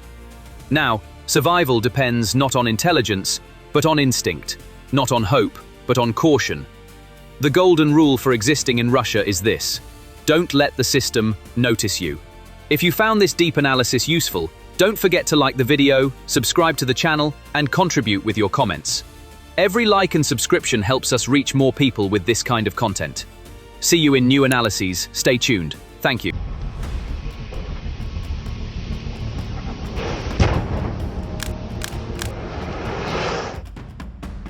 No trains, no fuel, no war. This is the brutal logic behind Ukraine's latest attack on Russian-occupied territory. Ukrainian commandos targeted a Russian fuel convoy near the Djangoi train station in Crimea. Djangoi is no ordinary target. This strategic railway line, located at the northern entrance to Crimea, connects Russian troops in Kherson to supply routes across the entire peninsula. Fuel convoys passing through this hub power tanks, trucks, and warplanes on the southern front. So why could Kiev's pinpoint strikes on railway lines disrupt Putin's southern front? On August 21st, Ukrainian commandos targeted a set of wagons carrying fuel and lubricants near the Djangoi railway station. The attack lit up the night sky with a fireball. The Kiev Special Operations Forces confirmed the operation within hours. According to statements, a Russian train carrying fuel and lubricants was ambushed while moving through northern Crimea. The Special Operations Forces concluded their statement with 3 words: always beyond the border. Russian lines faced disruptions in both military and civilian operations at the same time. This scenario indicates a breakdown that directly affects the fuel supply rhythm of the southern front. The results of the strike deep strategy were clearly visible here. The move in Djangoi targeted not just a train but an entire network. Djangoi is the junction where the flow entering the peninsula via the Kerch bridge turns towards southern Ukraine on the railway. From this junction, connections extend north to Melitopol, east to Mariupol, east to Tokmak on the internal lines, and northeast to Zaporizhia. This junction has played a decisive role in the Russian military's fuel, ammunition, and spare parts shipments for years. Materials transported via the land corridor primarily loaded onto these tracks. Ukraine has therefore targeted fuel trains, transformer stations, and the areas around the station. When the most critical connecting point in Crimea is struck, the daily supply plan for the southern front must be rewritten from scratch. When the rail supply is cut off, trucks and fuel tankers are loaded. When the road network cannot handle the same volume in terms of range and speed, the frontline pace slows down. As Djangoi's hub role weakens, routes via Mariupol and Melitopol become less frequent. This is why pressure on a single station affects the entire line. The nature of the target indicates that the choice was made deliberately. Fuel trains are the lifelines determining the mobility of frontline vehicles. The simultaneous outage of dozens of tanker cars is a severe blow not only to stockpiles, but also to the distribution schedule. Even the duration of track repairs is recorded as a delay in the shipment rhythm. As repairs prolong, diversion routes become mandatory. When diversion routes become visible, new attack windows emerge. The operation was combined with simultaneous pressure on surveillance and communication disruptions around the station.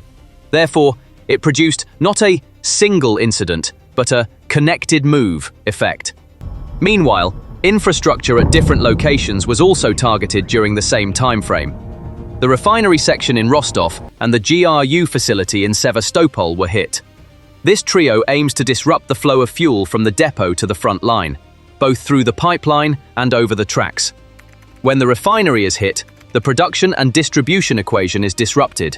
When the transformer and substation are hit, the traction of heavy trains and the energy continuity of stations are cut off. When intelligence and command facilities are pressured, re-establishing lines and planning on the ground are delayed. The damage caused in 3 rings overnight multiplied the burden on defense elements. A conflict arose over the allocation of resources between facility security and line repairs. Russian authorities restricted internet and mobile communications under the pretext of security, thereby limiting the flow of information. All of this turned the Djangoi-focused operation into a network attack.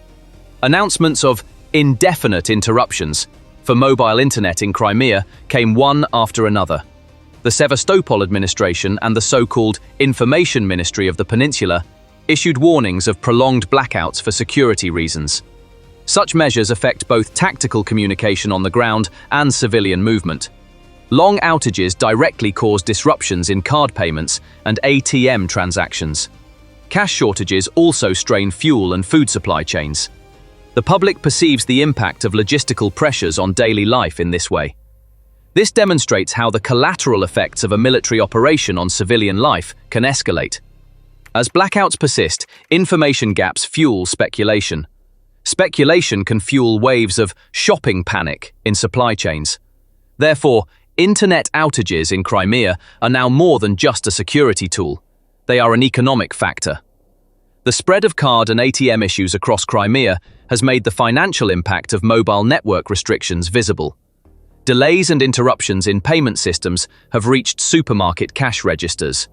Complaints have increased about people having to travel outside the city to find cash throughout the week. This outage has also slowed payment traffic at gas stations. The overlap of outages with logistics has led to irregularities in fuel supply. Headlines about the lack of AI-95 have dominated the news on the peninsula. Official statements describe the issue as temporary and logistical. However, as pressure on rail and transformer lines persists, the risk of temporary outages becoming chronic increases. Civilian complaints reflect the social repercussions of pressure targeting military objectives. This repercussion weakens the perception of impunity in Crimea. The disruptions in fuel supply are not unique to the peninsula. There are also signs of this across Russia.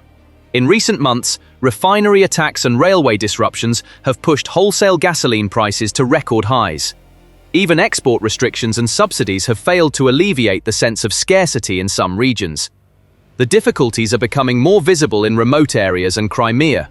This picture explains the burden that hitting deep is placing on Moscow's domestic market. As pressure on the railways increases, traffic is shifting to roads. As traffic shifts to roads, unit costs and delays increase. As delays increase, military prioritization squeezes the civilian market. The squeeze on the civilian market, in turn, feeds back as price hikes and queues. The result is the same crisis manifesting itself in both military and economic terms.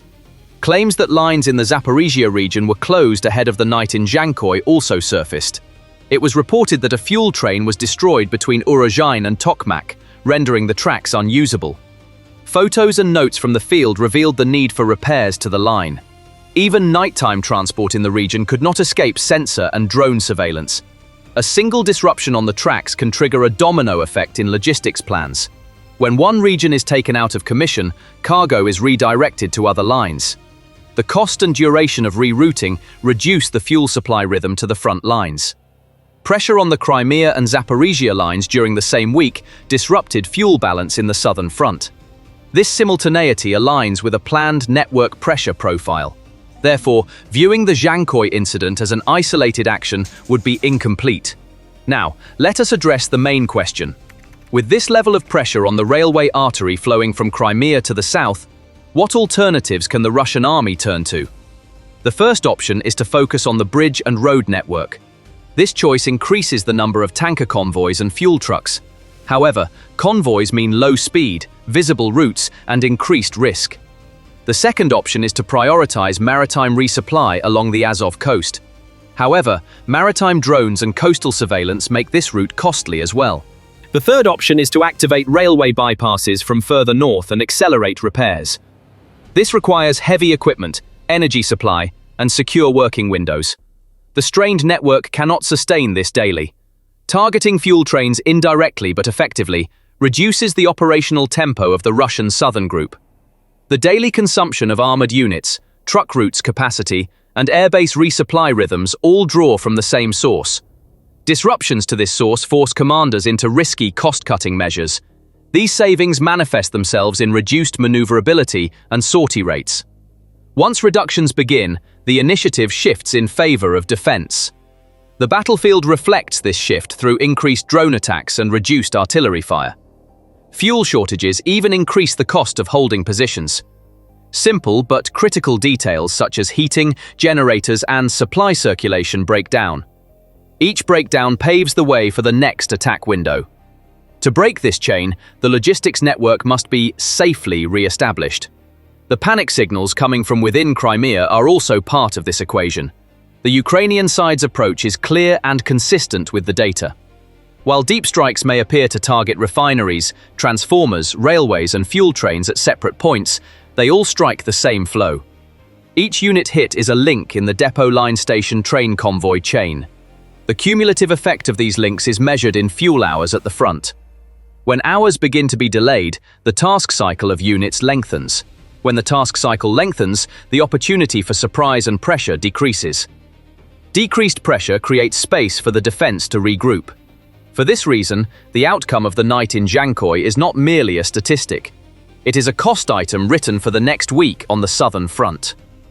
This cost item produces a multiplier effect each time it is repeated. The Russian side's countermeasures can be summarized under a limited heading. Intensifying air defense around the station and along the line will be the first reflex. However, air defense always has vulnerabilities at low altitudes and short ranges due to drone saturation. Electronic warfare can be effective at the station and on approach routes. However, jamming and scrambling also disrupt their own command and control flows. Heavy equipment and labor are required to accelerate rail repairs. The safe operation of these requires another layer of security. Shifting focus to roads creates new target clusters. The option of resupply from the sea introduces new risks along the coast. In short, every step in defense creates a new vulnerability. The pressure on Djangoi and its surroundings has caused a shift in the agenda across the entire peninsula from operational efficiency to security. The priority has shifted from planned flow to emergency repairs and protection. This shift inevitably slows down the regular flow of shipments. The slowed-down flow pushes frontline commanders to revise their daily objectives. Revisions make attack and defense plans more cautious. Caution leaves the initiative with the defending side. This is precisely the outcome Ukraine is anticipating in the southern sector. When fuel shortages and transportation disruptions converge, windows of opportunity for attacks multiply. These windows are filled with drone, artillery, and special forces operations. Therefore, Djangoi is merely the beginning. Secondary indicators on the ground confirm this framework. Public authorities have cited temporary and technical reasons. However, successive attacks render technical justifications insufficient. Repeated disruptions call into question planning capabilities. When planning is perceived as weak, defense morale is affected. This decline in morale eventually impacts performance on the front lines. Once the reflection begins, it is more difficult to reverse. The spread of claims that the railway in the Zaporizhia area is completely closed is also affecting perceptions on the network. The term complete closure is technically dependent on repair and bypass times. However, such headlines increase the risk premium for everyone using the supply chain. As the risk premium grows, carriers even replan night movements. As plans change, shipment volumes decrease. As volumes decrease, the pressure for frontline priority increases. After the night in Crimea, we will hear the same question from different fronts: railway, transformer, warehouse, or refueling train. The answer lies not in the target but in the flow. Every day the flow is disrupted, plans at the front are revised. As plans are revised, the margin of error grows. As the margin of error grows, new windows open. These windows are filled by the fastest drones and the most prepared units. The prepared side maintains the pressure. As a result, Djangoi has become a threshold testing Crimea's claim to connectivity. The targeting of fuel trains, the suppression of refinery and transformer lines, and mobile network blackouts have combined to form a network pressure. This pressure has disrupted fuel flows to the southern front. The disruption necessitated a shift to road and sea resupply. This shift created new target clusters. The new clusters offered new opportunities for low-cost drones. Payment and fuel issues observed in Crimea's civilian operations mirrored the military pressure. As the mirror grew, the perception of security weakened. The weakened perception made station and line repairs more fragile. This cycle shows why Ukraine's depth strategy produced results. Looking ahead, there are three clear headings. First, Even if communication and payment disruptions within Crimea are resolved in the short term, they will return as long as network pressure persists. Second, the safe windows for railway bypasses and repairs shrink with each attack. Third, as the Southern Front's fuel tempo becomes dependent on convoys and sea resupply, target visibility increases. When these 3 points come together, operational initiative shifts toward the defending side. For Ukraine, the issue is not a single shot, but sustainability. Sustainability is achieved through low-cost but regular repetition. Regular repetition shortens the impact of repairs. A shorter impact amplifies strategic pressure. This is the full picture. Crimea is no longer just a geographical area. It has become a supply equation. The unknown in this equation is no longer distance, but continuity. Ukraine has solved the distance problem with low-cost platforms. Now it is in the phase of making the network unsustainable through continuity. This phase makes the repair-maintenance trade-off more expensive. The more expensive trade-off imposes a delayed but permanent burden on frontline performance. Once this permanent burden is established, reversing it takes a long time. Long time is a luxury in war plans. The side without this luxury narrows its strategy. The on-the-ground manifestation of a narrowed strategy is the loss of initiative. If this network pressure continues at the same pace for a few more weeks, how will the daily rhythm of the Southern Front change? If part of the line is repaired but targeted again the same night, does the repair retain its meaning? How much longer can road and sea supply routes bear the cost of visibility? How will communication and payment disruptions within Crimea affect societal behavior? In your opinion, where will the perception of untouchability break down as key nodes like Djangoi remain under pressure? How much delay will there be in the frontline results, and how will this delay disrupt planning? These questions will find answers in the coming days alongside new developments. As answers emerge, we will gain a clearer picture of which links in the network are more fragile. As we see more, the strategic choice between continuity or intensity will come to the fore. Let's expand the discussion with your perspectives in the comments. Your participation directly enhances the quality of the content. Thank you for watching. The crisis is not limited to income and consumption. The country's skilled human resources are also rapidly dwindling. Since the beginning of June, 47 rural health centers have hung signs saying, "Temporarily closed," due to a shortage of doctors.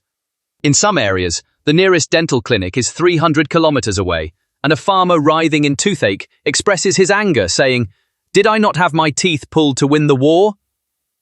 Middle-class families are paying large sums of rubles to consulting firms operating along the Turkey-Armenia-Serbia route to send their children abroad. Demographic indicators are revealing one of the harshest reflections of social collapse. The birth rate dropped by 7% in 2024. In the first quarter of 2025, the decline reached 12%. Reports from maternity clinics confirm that expectant mothers are unwilling to raise children in an environment of economic uncertainty and social unrest. Thus, the economic crisis is quietly consuming not only the present, but also the future of the country. The wave of emigration is no longer just the desperate flight of the poor. The richest segment of the country is also quietly packing their bags. As always, the elite made the first move. Oligarchs are withdrawing their assets from Russia by transferring them to Dubai-based offshore trusts. In the last 3 months, $15 billion has fled abroad unregistered. Luxury villas in Rublevka have fallen to half their price on real estate portals, but the market is still frozen. No one wants to tie their fortune to a house burning with rubles. The central bank is issuing warning after warning saying, "You are disrupting the balance of payments." But these warnings are not affecting the appetite of law firms or the determination of buyers. Deals are being struck behind the scenes, synchronized with private jet departure times. In the corridors of the capital, the same phrase is being whispered more and more frequently. If the ruble hits 160, even those who stayed will start looking for tickets. But after the attacks in June, 117,000 passports were issued in just 1 month. Queues of vehicles at the Georgian border crossed 35 kilometers. Kazakhstan limited entries by imposing quotas on authorization visas. Even Armenia began discussing a cap on temporary residence applications on the grounds of preserving the male population balance. Andrei 28 who left Barnaul, explained his decision in a short video posted on YouTube. "If I stay here, there are two possibilities, the front or prison. Exile is expensive, but if there is a price to pay for survival, I have chosen to pay it." All these developments are severely eroding the political image that Vladimir Putin has worked so hard to cultivate over the years. This is because Vladimir Putin's war on Ukraine, which began in 2022, was presented as a historic mission and rebirth of the nation, thanks to the Kremlin's skillful propaganda in the early days. Victory songs were played on state television and Russian flags waved in the squares. But as time passed, the cost of the war became visible both on the front lines and within the country. As months turned into years, ammunition shortages, losses of armored vehicles and drones, and even the inability to provide basic medical supplies dealt a direct blow to Putin's image as an invincible leader. The collection of refrigerators, motorcycles, blankets, and even drinking water from the people in poor areas, and the forcing of university students in large cities to weave camouflage nets in exchange for tuition credits, led to questions about the state's military capacity. While Western media outlets have documented Russia's bottleneck in high-tech weapon systems and spare parts crisis due to Western sanctions, images leaked on social media have spread rapidly among the public, despite the Kremlin's strict control mechanisms. Once seen as the guarantor of stability and order, Putin now faces criticism as a leader who cannot even equip his own army.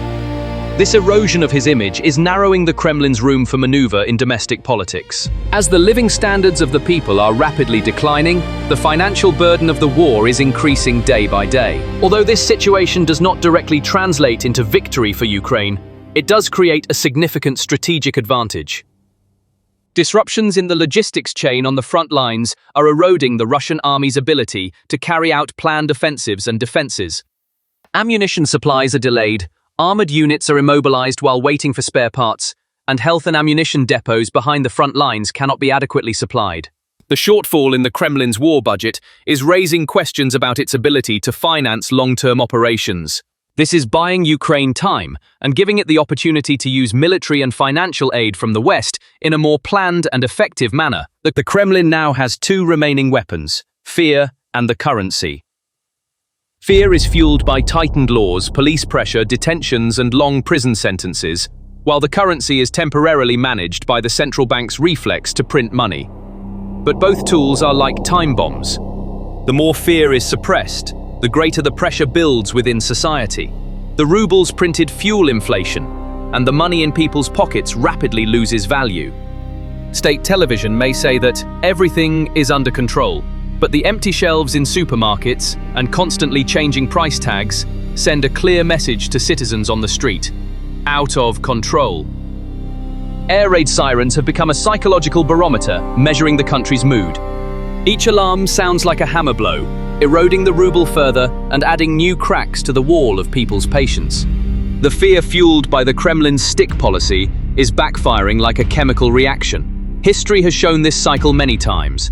In 1993, Yeltsin built fear by attacking parliament with tanks. But when the economy collapsed, that fear evaporated. Today, the economy is already evaporating, so the life of fear is much shorter. Russian history books contain the phrase, "The Russian uprising is a powerful phenomenon." But the picture for 2025, rather than whispering its meaning, screams it out loud. Bread is expensive, children are in the grave, the ruble is worthless, and drone sirens can be heard day and night. And past examples clearly show the outcome of this formula. In 1905, the first revolutionary uprising was suppressed with blood, but 12 years later, the empire collapsed. In 1989, the human chain of the Baltic peoples was isolated, but 2 years later, the Soviet Union collapsed. Today, that chain is being rebuilt in any square with the screams of a mother, the rebellion of a soldier fleeing the front lines, and the rumble of hunger. The only difference this time is that the chain is breaking faster than ever before in history. What do you think about this? Your thoughts are very important to us, so please leave your comments. Thank you for watching. See you in the next video. Azov's assault on the Donetsk line hit the Russian forward positions around Pokrovsk like a wave of ups and downs. Либо вы сдаетесь, либо мы вас убиваем. The advance teams directed the armored infantry team toward their targets, using the real-time coordinates shared by reconnaissance UAVs. All Azov had to do was press the button and consign the Russian forces in Pokrovsk to history. Ми знаходимося в місті Покровськ на площі Шибанкова, біля міської ради. Місто контролює ЗСУ на 100%. Слава Україні! Героям слава! Meanwhile, there is a donation campaign for Ukraine by United24 in the video description. If you want to take part in the fight for freedom, we are waiting for your support. Now let's get back to our main topic.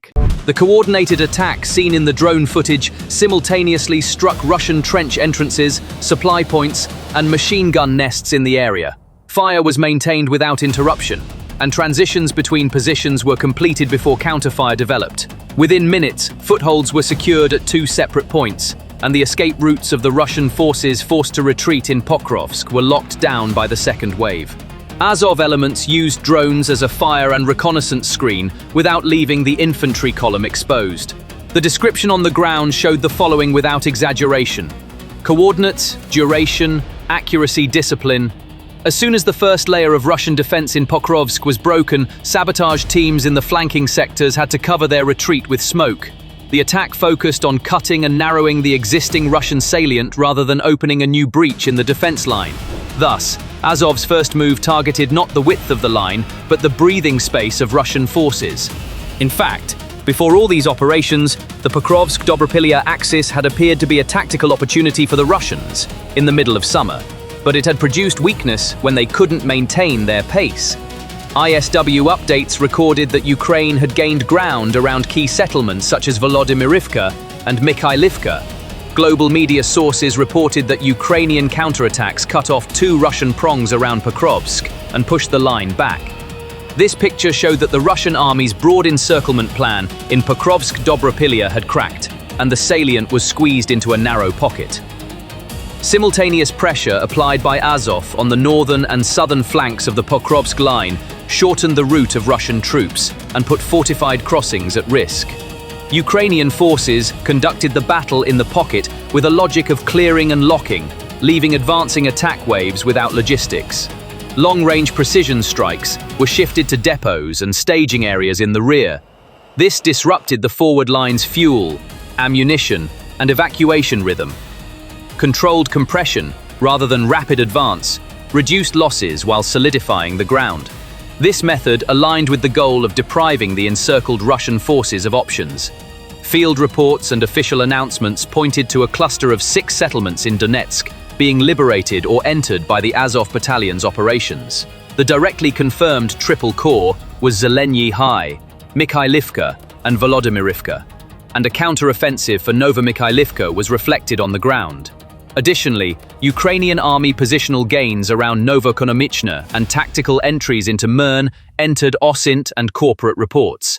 This cluster was woven with successive and connected point gains rather than a single big leap. Each settlement gained importance not in open terrain but through road networks and local elevations. Therefore, the term 6 settlements describes the cumulative effect of small nodes that form a strip on the military map. The key point is that these nodes collectively constrict Pokrovsk's north-south breathing space. Thus, the Ukrainian army's new forward positions became a foundation for the next range layer.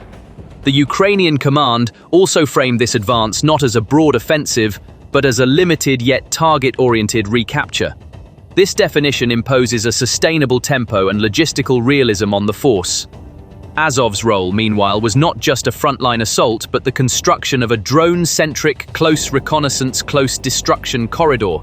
Videos from National Guard sources clearly showed moments when the Azov Battalion dispersed Russian assault groups with FPV drones in the Pokrovsk sector. These videos revealed chains of destruction on a minute-by-minute scale, focused not on Russian armored elements, but on small units gathered in open areas.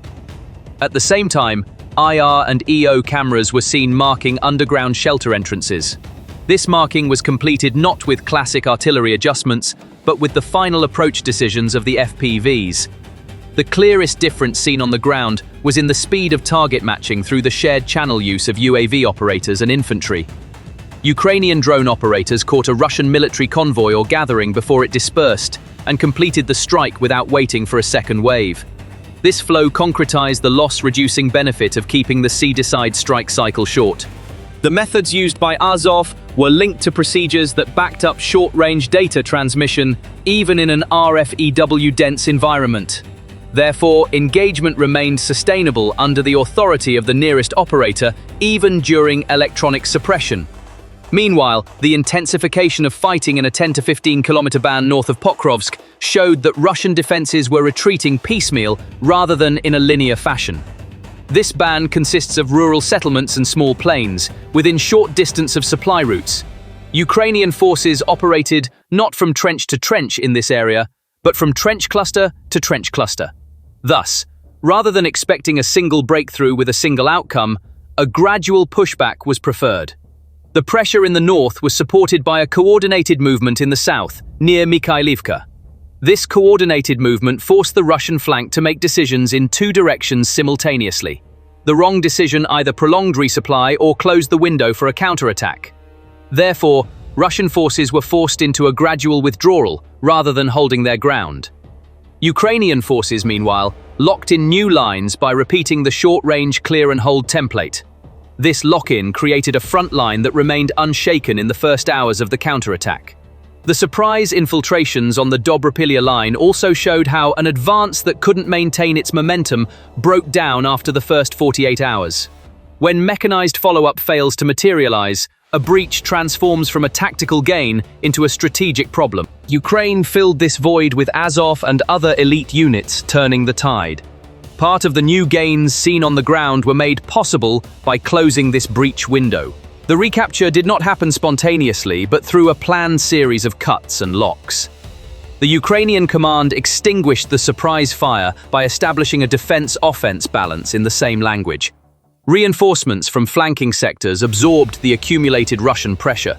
This absorption accelerated the consumption of the enemy's equipment. Timing was linked to the goal of sustainable attrition rather than speed. Ukraine thus thwarted the attempt to turn infiltration into a permanent gain. While claims about numbers on the ground varied, the heavy Russian buildup in the Pokrovsk sector and the transfer of high-level units were repeated in different sources. This buildup appears to have been the basis for the offensive pressure plans. However, the buildup alone did not produce results, and the logistics manpower synchronization was not sufficiently established. Intense counterfire from drones by Azov and allied units sequentially targeted small unit clusters. This sequential selection prioritized targets that disrupted the rhythm rather than high-prestige targets.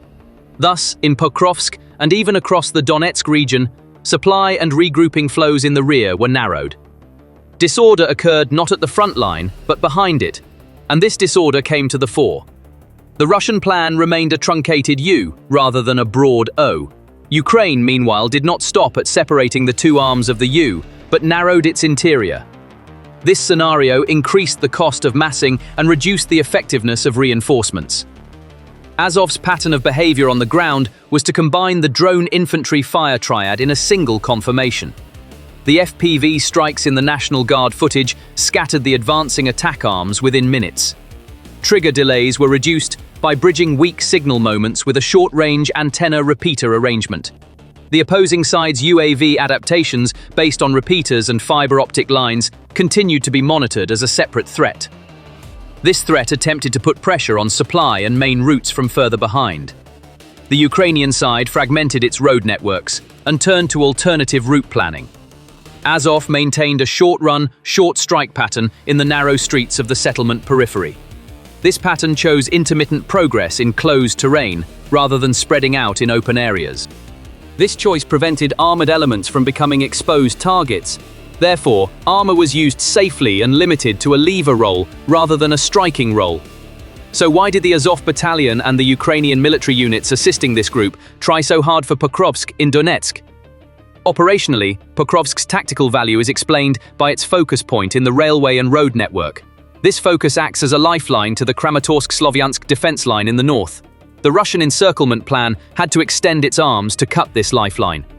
Ukraine sabotaged the rendezvous by loading the joints of the arms, not the line of convergence. This prevented the pressure from the two arms from converging in the middle. When the arms do not converge, a salient is formed instead of an encirclement. A protrusion is open to fire from both the side and the rear. Azov and other elements' drone-based pincer movements turned this vulnerability into an opportunity. The result was costly attrition instead of the sweeping propaganda victory Russia could have achieved. The Ukrainian side countered this costly plan through the Azov battalion's struggle and low-cost disruptions. One of Azov's tasks on the Dobropilya flank was to quickly seal infiltration windows. Quick sealing involves clearing positions with focused fire within a 12 to 24-hour window and establishing a short defensive line. This scheme solidifies the existing relative superiority rather than creating new offensive opportunities. The Ukrainian command prioritized holding strong rather than unnecessary expansion. This choice was a rational decision, given the limited ammunition and manpower balance. At the same time, it sent a message that we are maintaining political communication and advancing selectively. Azov's approach supported this message on the ground with successive secure gains rather than instant successes. Drone footage captured these moments as a series of small setbacks and retreats. Even footage shot by the opposing side for propaganda purposes could not hide the rhythm of the Russian army's attrition. Having lost their rhythm in Pokrovsk, the Russians also lost the integrity of their plan. Of course, the coordination of the units working alongside Azov was effective and was mentioned in different sources by name. It was recorded that National Guard units, such as Spartan, performed an injection role in the Pokrovsk sector. As the space narrowed, assigning reinforcements to tasks rather than locations proved effective. The logic of cut off this flow instead of holding this piece of land was applied on the ground. Cutting off the flow yielded more results with fewer bullets than attacking open targets.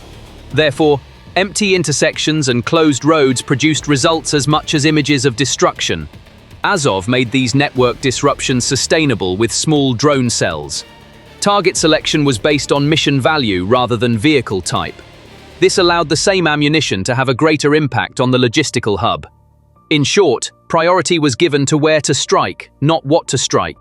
As important as the field narrative was the issue of verification and conceptual framework. ISW and independent verification channels clarified the question of where and what happened with geographically verified images. Ukrainian military sources, meanwhile, reported in confident terms how counteroffensive maneuvers cut off the two-pronged infiltration. Other sources on the region noted how both sides used the new drone methods. A short-cycle decision was observed on the Ukrainian side, while a long-cycle dominance tendency was seen on the Russian side. The short cycle evaluated the opportunity in small pieces. The long cycle wore down while waiting for the convergence objective. This difference created two different outcomes on the same terrain. Azov's method tipped the cost-benefit balance in favor of the short cycle. The end result was small but secure progress. The strategic message on the ground was simple. The plan for a wide encirclement along the Pokrovsk-Dobropilya line did not work. Russian forces were trapped in a pocket and unable to join forces. Ukraine is reducing the internal volume of this pocket. The Azov battalion is accelerating this reduction with a drone infantry fire triad and limited armored leverage. Progress is marked by small squares rather than large arrows. When these squares come together, control of road networks and local elevations is regained. The key is not aggressive expansion, but sustained pressure that does not disrupt the rhythm. When this key is turned, the other side's options diminish. Left with no options, the side either suffers unnecessary losses or retreats. The rhythm on the ground over the last 2 weeks shows that retreats are increasing. The Ukrainian leadership's rhetoric of settlement liberalization also provided a framework that strengthened political communication.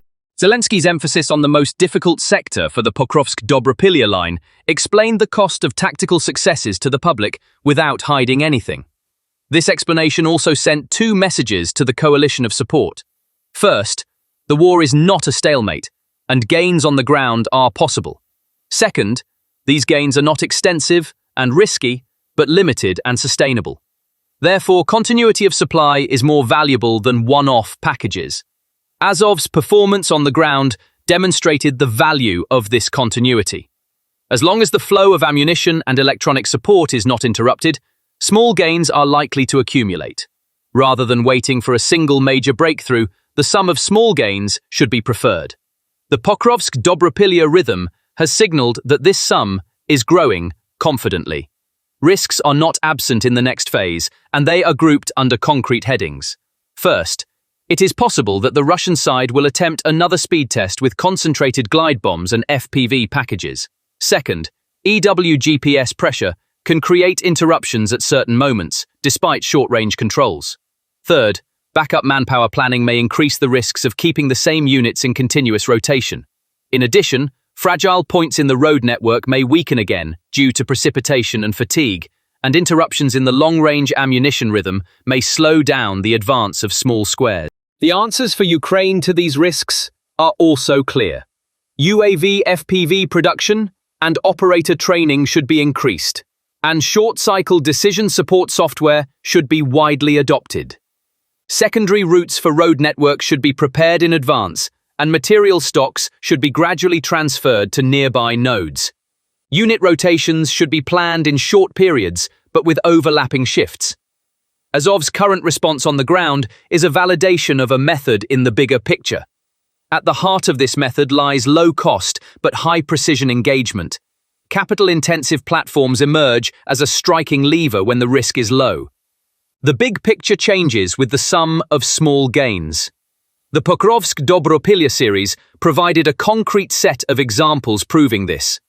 In the coming weeks, the same scheme can be applied in adjacent sectors. This requires cutting the weak nodes of the network one by one, rather than focusing on a single point. Azov and its collaborating elements are ready for these cuts. The result will be to narrow the options for a broad encirclement maneuver. This narrowing also translates into a stronger hand at the negotiating table. In summary, Azov's role on the Donetsk front has thwarted the Russian plan on the Pokrovsk and Dobropilya line. Progress has been measured by the logic of continuous strikes, not a single blow. The liberated and entered settlements are small but critical building blocks in correcting the line. The drone infantry fire triad has worked successfully despite intense RFEW conditions. Logistical flows have been turned against the enemy, not in their favor. Every small step taken on the ground has rendered the grand plan a little more invalid. The discipline and decision cycle demonstrated by Azov is one of the proofs on the ground. The next phase is the phase of putting small squares together with the same discipline. If this phase is executed correctly, the Russian siege scenario will be doomed to another delay. Thank you for watching.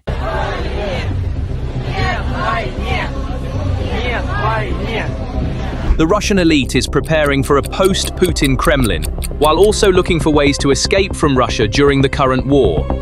We must tackle the oligarchs here and go after their money. There are silent protests in the streets because open action is too risky. Inflation is ticking away in homes, and grocery bills are getting a little higher every week. Among the elite, escape plans and post-Putin work desks are multiplying, and closed meetings are getting longer and longer. Now, private jets are no longer flying from Moscow to the west, but more frequently to safe havens outside the west. There are fluctuations in the value of summer homes outside the city, as some are converting to cash and others are fortifying their shelters. A new clinic in the Alps, a quiet facility on the Black Sea dubbed a guest house, a service office in Dubai. Let's not romanticize any of this. These are just signs, reflexes, preparations, but they all converge in a single sentence. The system has not taken the possibility of an after off the table. And as that possibility grows, things that were once whispered are now spoken aloud in broad daylight. There are now two plans under the same roof. How do I survive today, and how do I stay afloat tomorrow? Some oligarchs are keeping their faces hidden, while others are looking too closely at the camera. Both are saying the same thing: uncertainty is growing. In the corridors of the Kremlin, there is another kind of panic. The chain of command is shouting louder, notes are being written more concisely, and fewer hands are willing to take risks. When the weary news from the front lines meets the cold numbers from the market at the same table, everyone quietly murmurs the same question: what will happen next? Some brush it off with, "We'll get through the day." Others brace themselves with, "One day." Now, Putin is in panic mode. Because the preview of the Soviet collapse is unfolding. From the outside, the walls appear solid, but inside, small thresholds are piling up behind the doors. The voices of criticism in the minority government are getting louder every day. So who is the government of the minority? In Russian etymology, the term is used for Russian oligarchs. The concept survived until the rule of Vladimir Putin. The popular use of the term has expanded to refer to almost any Russian with significant wealth. When Vladimir Putin came to power in 2000, the outside world saw the Russians, known as oligarchs, as men who had become almost shadow rulers with their enormous wealth, which they had amassed ruthlessly. But it is questionable how much political power Russia's ultra-rich wield. Just hours after Putin sent troops into Ukraine in February 2022, a televised meeting in the Kremlin with leading industrialists and entrepreneurs showed how the dynamics had changed. Putin told them that he had no choice but to invade. Although the rich businessmen expected heavy consequences for their fortunes from the war, they had to accept it, because the power was not theirs, but the Russian leaders. Now we see signs that the scales are tipping. The Russian oligarchs, who at the beginning of the war quietly accepted everything, have now reached the stage of rebellion. Why has the attitude of the Russian oligarchs changed? The answer lies in the profound impact of the war on the Russian economy and the unforeseen military setbacks. The war severely weakened the Russian economy and eroded the wealth of the oligarchs, who were instrumental in supporting the Putin regime. Once considered unshakable, the Russian economy is now a crumbling fortress. The war in Ukraine sparked this transformation. Military spending has skyrocketed, and Putin needs billions of dollars to flow into his coffers every month. And to find this money, the Kremlin has set its sights on its own wealthy, the oligarchs. Since the start of the war, Putin has amassed more than $50 billion from this small circle. A total of 102 private assets have been seized. The Strategic Companies Law, allegations of corruption, violations of privatization, and charges of ineffective management have been the excuses used by the Kremlin to seize assets. Will the Kremlin's internal looting strategy keep Russia afloat, or will it bring it down from within? The collapse of the Soviet Union raised hopes that Russia could transform itself into an open, free market economy integrated into the global economy. But widespread corruption, economic turmoil, and crime in the 1990s undermined confidence in democratic capitalism.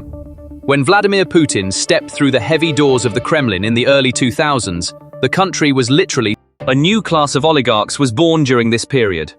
Oleg Deripaska, Boris Berezovsky, Vladimir Gusinsky, Mikhail Khodorkovsky. These individuals, who held sway not only in the business world, but also at the highest echelons of politics, were expanding their economic empires while amassing media and financial power capable of installing and toppling governments. Private jets, mansions in London, and the Côte d'Azur, billion-dollar accounts in international banks. And most importantly, they had a deep network of influence that extended from parliament to the ministries. The president sitting in the Kremlin represented the state as required by protocol. But it was a few rich men behind the scenes who determined the fate of the country. State institutions were governed by laws, shaped by the interests of the oligarchs, and political loyalty was bought with money. This was the backdrop against which Putin entered the scene.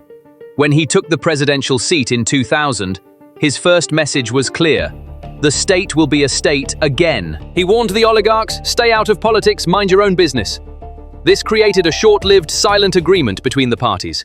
In addition to powerful individuals, we are also witnessing a decline in support for the Russian leader among Russian citizens. A poll in May showed that 72% of young adult Russians do not trust any media outlet in the country to provide unbiased and factual information. A significant number now rely on social media for news, reducing the effectiveness of government propaganda.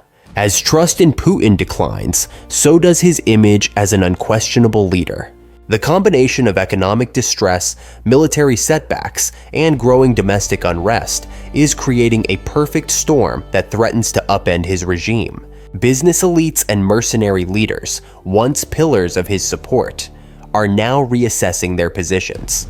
Protecting their personal interests may soon become more important than loyalty to Putin. While talk of a coup remains speculation, the conditions that could precipitate such an event are becoming more apparent. The combination of dissatisfied oligarchs, disillusioned military leaders, and a population no longer insulated from the effects of war presents a formidable challenge to Putin's authority. But is Vladimir Putin aware of the impending danger? Reports suggest that Putin is acutely aware of his precarious position. He has reportedly redirected his air defenses on the Ukrainian front to protect the Kremlin and his personal residence in Sochi. This indicates a growing concern for his own safety and the safety of his inner circle. But can the Putin regime fall? For personal dictatorships like Putin's regime, the greatest threat often comes from within the regime itself. The less democratic a regime is, the fewer people the dictator can rely on to stay in power. The flip side of this is that Putin could fall if he loses the support of perhaps only a few hundred people. I can't see the future, but given everything we know about the way the Russian regime works and the history of the fall of tyrants, the real threat comes not from the masses on the street, but from those closest to him.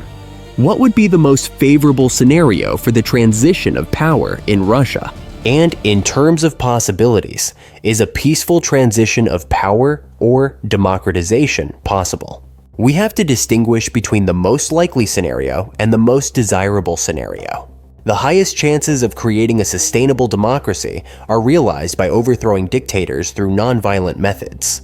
The more violence is used, the less likely it is that you will not only overthrow the dictator, but also lead the country to democracy. Therefore, the best scenario is for Putin to be overthrown through nonviolent protests. Nonviolent uprisings, if successful, are almost 10 times more likely to lead to democracy than violent uprisings. The reasons for this are varied, and one of them is legitimacy. Overthrowing an authoritarian regime through nonviolent means requires the participation of a significant part of the population. When the old regime falls, the new regime has the popular mandate to act differently. The more likely scenario, in our view, is that the palace elites or armed men decide to overthrow Putin, because they believe that by doing so, they can gain more power or wealth. However, this scenario does not guarantee that Russia will transition to a democracy. It is equally easy to imagine a situation where another dictator comes to power.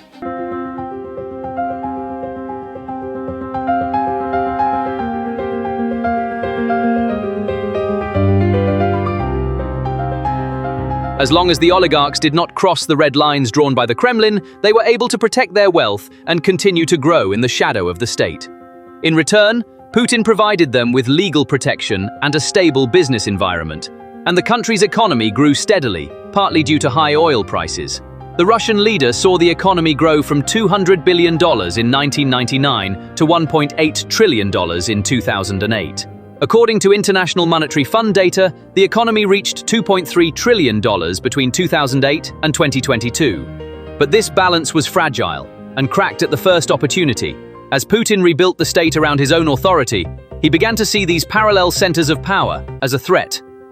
The conflict over oil giant Yukos, led by Mikhail Khodorkovsky, marked the beginning of the invisible war between the Kremlin and the oligarchs. When Khodorkovsky began calling for political reform, his billion-dollar company was seized, and he was sent to a prison in Siberia. This was a clear message to others. Politics was the Kremlin's monopoly. From that day on, either absolute loyalty to Putin would be shown, or the entire empire would collapse overnight. Boris Berezovsky also lost his reign for failing to show loyalty. Berezovsky was one of the most powerful businessmen of the 1990s. He was an academic with a background in mathematics, but he made his fortune in the wild capitalism that emerged after the collapse of the Soviet Union. He built a network spanning from the automotive industry to oil giants, airlines, and media empires. His influence was not limited to the economic sphere. He also wielded significant political power, to the extent that he had the ability to decide who would sit in the Kremlin. He was one of the most influential figures behind Putin's rise to power in 2000. Through his television channels and newspapers, he shaped public opinion and directed the pre-election atmosphere in Putin's favor. This collaboration was initially beneficial for both sides. Berezovsky grew his fortune as an oligarch who did not clash with the state and enjoyed the Kremlin's approval, while Putin projected an image of a strong leader with the support of the business community behind him. But the moment when the balance of power shifted came quickly. When Berezovsky began to criticize the Kremlin's policies, particularly regarding the Chechen war and press freedom, Putin's tolerance suddenly diminished. The state targeted his greatest power, the media. The Aut television channel, which he controlled, came under state control through pressure and legal maneuvers. His oil companies and other investments were then surrounded by tax investigations and lawsuits. In 2001, Berezovsky, once one of the Kremlin's most powerful allies, was swiftly declared an enemy. He fled to London, leaving behind a significant portion of his fortune. An arrest warrant was issued against him in Russia. He was tried in absentia. He spent his years in exile conducting political campaigns against Russia, filing lawsuits in international courts, and trying to maintain his dwindling influence. In 2013, he was found dead in the bathroom of his mansion in England. Official reports pointed to suicide. But his close associates and some investigators claimed that there could be a political message behind the incident. Thus, Berezovsky went down in history as both a winner and one of the most dramatic losers of the turbulent and ruthless power struggles of the 1990s. What are the chances that Russian elites would not prefer to have a centralized power in the future, and would even support the rule of law so as not to be in constant danger like everyone else, as in dictatorial regimes? Succession is something that dictatorships are incredibly bad at. Democracies like the UK, Germany, or France are extremely good at organizing succession because when one leader is removed, another one takes his place, and usually the process is smooth. And even if it is not, there are institutions to handle disputes between different parties. But in personal dictatorships like Russia, there is nothing like that, because there are no functioning institutions, and Putin has no interest in building a potential successor. As soon as you build a potential successor, you create a different center of power, and that can become a risk.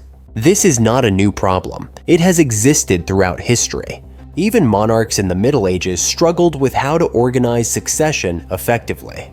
When you look at the regime elites around these dictators or kings, their concern is often not for a particular person, but for the continued existence of the system itself. It is the system that gives them power and opportunities for enrichment. If Putin dies of a heart attack tomorrow, the most likely scenario is that the regime elites will try to rally around a new figure who will continue to rule the regime. The nightmare scenario, of course, would be a complete collapse, which would lead to a free fall where things could escalate to the point of civil war. I think a lot depends on how Putin leaves office. There is a theory that if dictators are allowed to die of natural causes, it usually means that the regime elites have already identified someone who could be a consensus candidate. This is because if they do not have such a person in mind, they have a strong incentive to act against the dictator as soon as he shows signs of weakness. We see this mechanism working over and over again throughout history. The biggest risk for Putin right now comes from the armed men.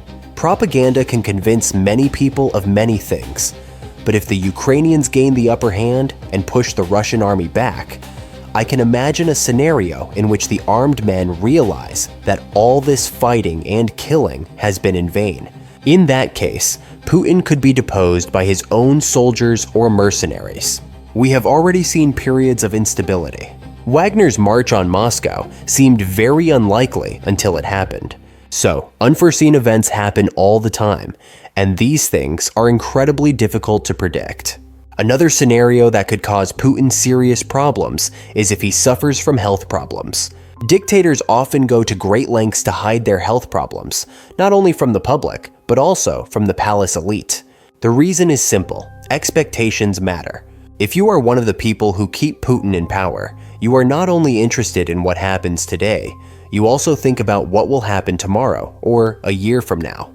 For example, if it turns out that Putin is going to get cancer and it becomes public knowledge, some people around him may decide that supporting him is no longer worth the risk. They might then choose to support someone else, What can ordinary people or civil society do to change the balance of power, to influence the mood of the elites? To tell the truth, the influence of ordinary Russians is severely limited. And this is of course not a coincidence, because the Russian government has spent a lot of time and resources trying to reduce the threat from the street. Normally, you might have a scenario where civil society mobilizes and takes people out on the streets. As the numbers grow, the regime is forced into a decision. Either let the protests continue or treat them harshly. If a dictator allows the protests to continue, it shows to the public that he is weak and cannot control the country, which is a bad outcome for him. But if he decides to use violence and shoot protesters, he risks a backlash. This could lead to a split in the regime. And you see this again and again. There are all these people on the streets. When the regime is forced to shoot to show its strength, some inside the regime may refuse to comply. Maybe soldiers refuse orders, or policemen refuse to beat women. Or maybe someone in the palace says, "Look, I'm not going to comply." But the problem in today's Russia is that even getting to the point of mobilizing large numbers of people to protest in the streets is extremely difficult, because the risks of protesting are so high that very few are willing to take the risk. And of course, this is completely understandable. It seems that despite the war, Russia still relies on technocrats to manage both the war and the economy, at least in the economic sector. What can you say about the role of technocrats in power? It is important to understand that incompetence is a fundamental characteristic of dictatorships. Dictators prioritize the preservation of power above all else, and to stay in power, they only need to please a small number of people. This leads them to promote people who play the game well. The people who succeed in these systems are those who will not give the dictator bad news. Instead, they try to convince him that everything is going according to plan. For example, that Ukraine will be conquered in 3 days. Obviously, being good at playing by these rules is not necessarily associated with competence. But what you see in Russia with these technocrats is something that a dictatorship is almost never used to. The recognition that certain areas are so important that they cannot be handled by lackeys who are just trying to stay close to power. They need to be run by people who really know what they are doing. Because if you put someone incompetent in charge of these areas, the danger can be very real. In short, right now, we see the post-Cold War period as a failure of democracy. But perhaps 100 years from now, we will look back and see that although it was a turbulent period, it was not a smooth transition from the Soviet Union to democracy because of Putin.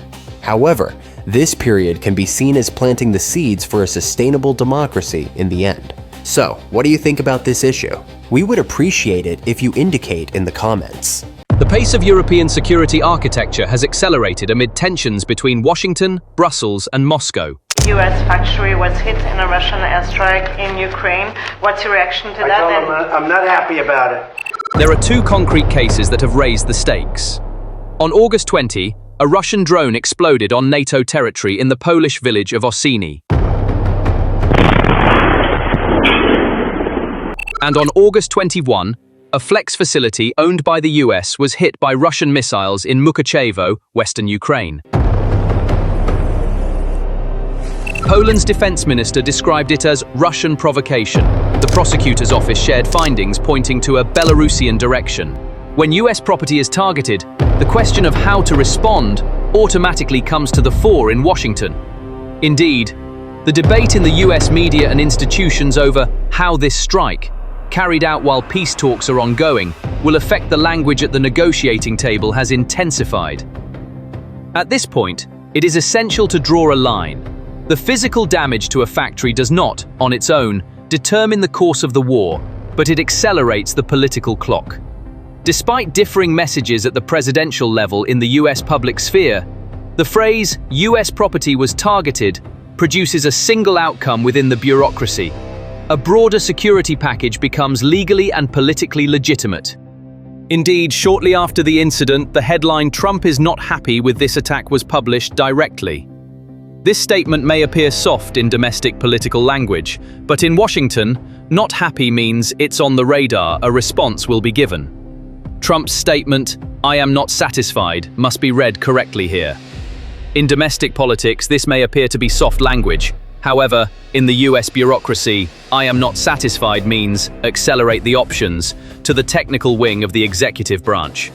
When this reflex is applied to the field, three axes work simultaneously.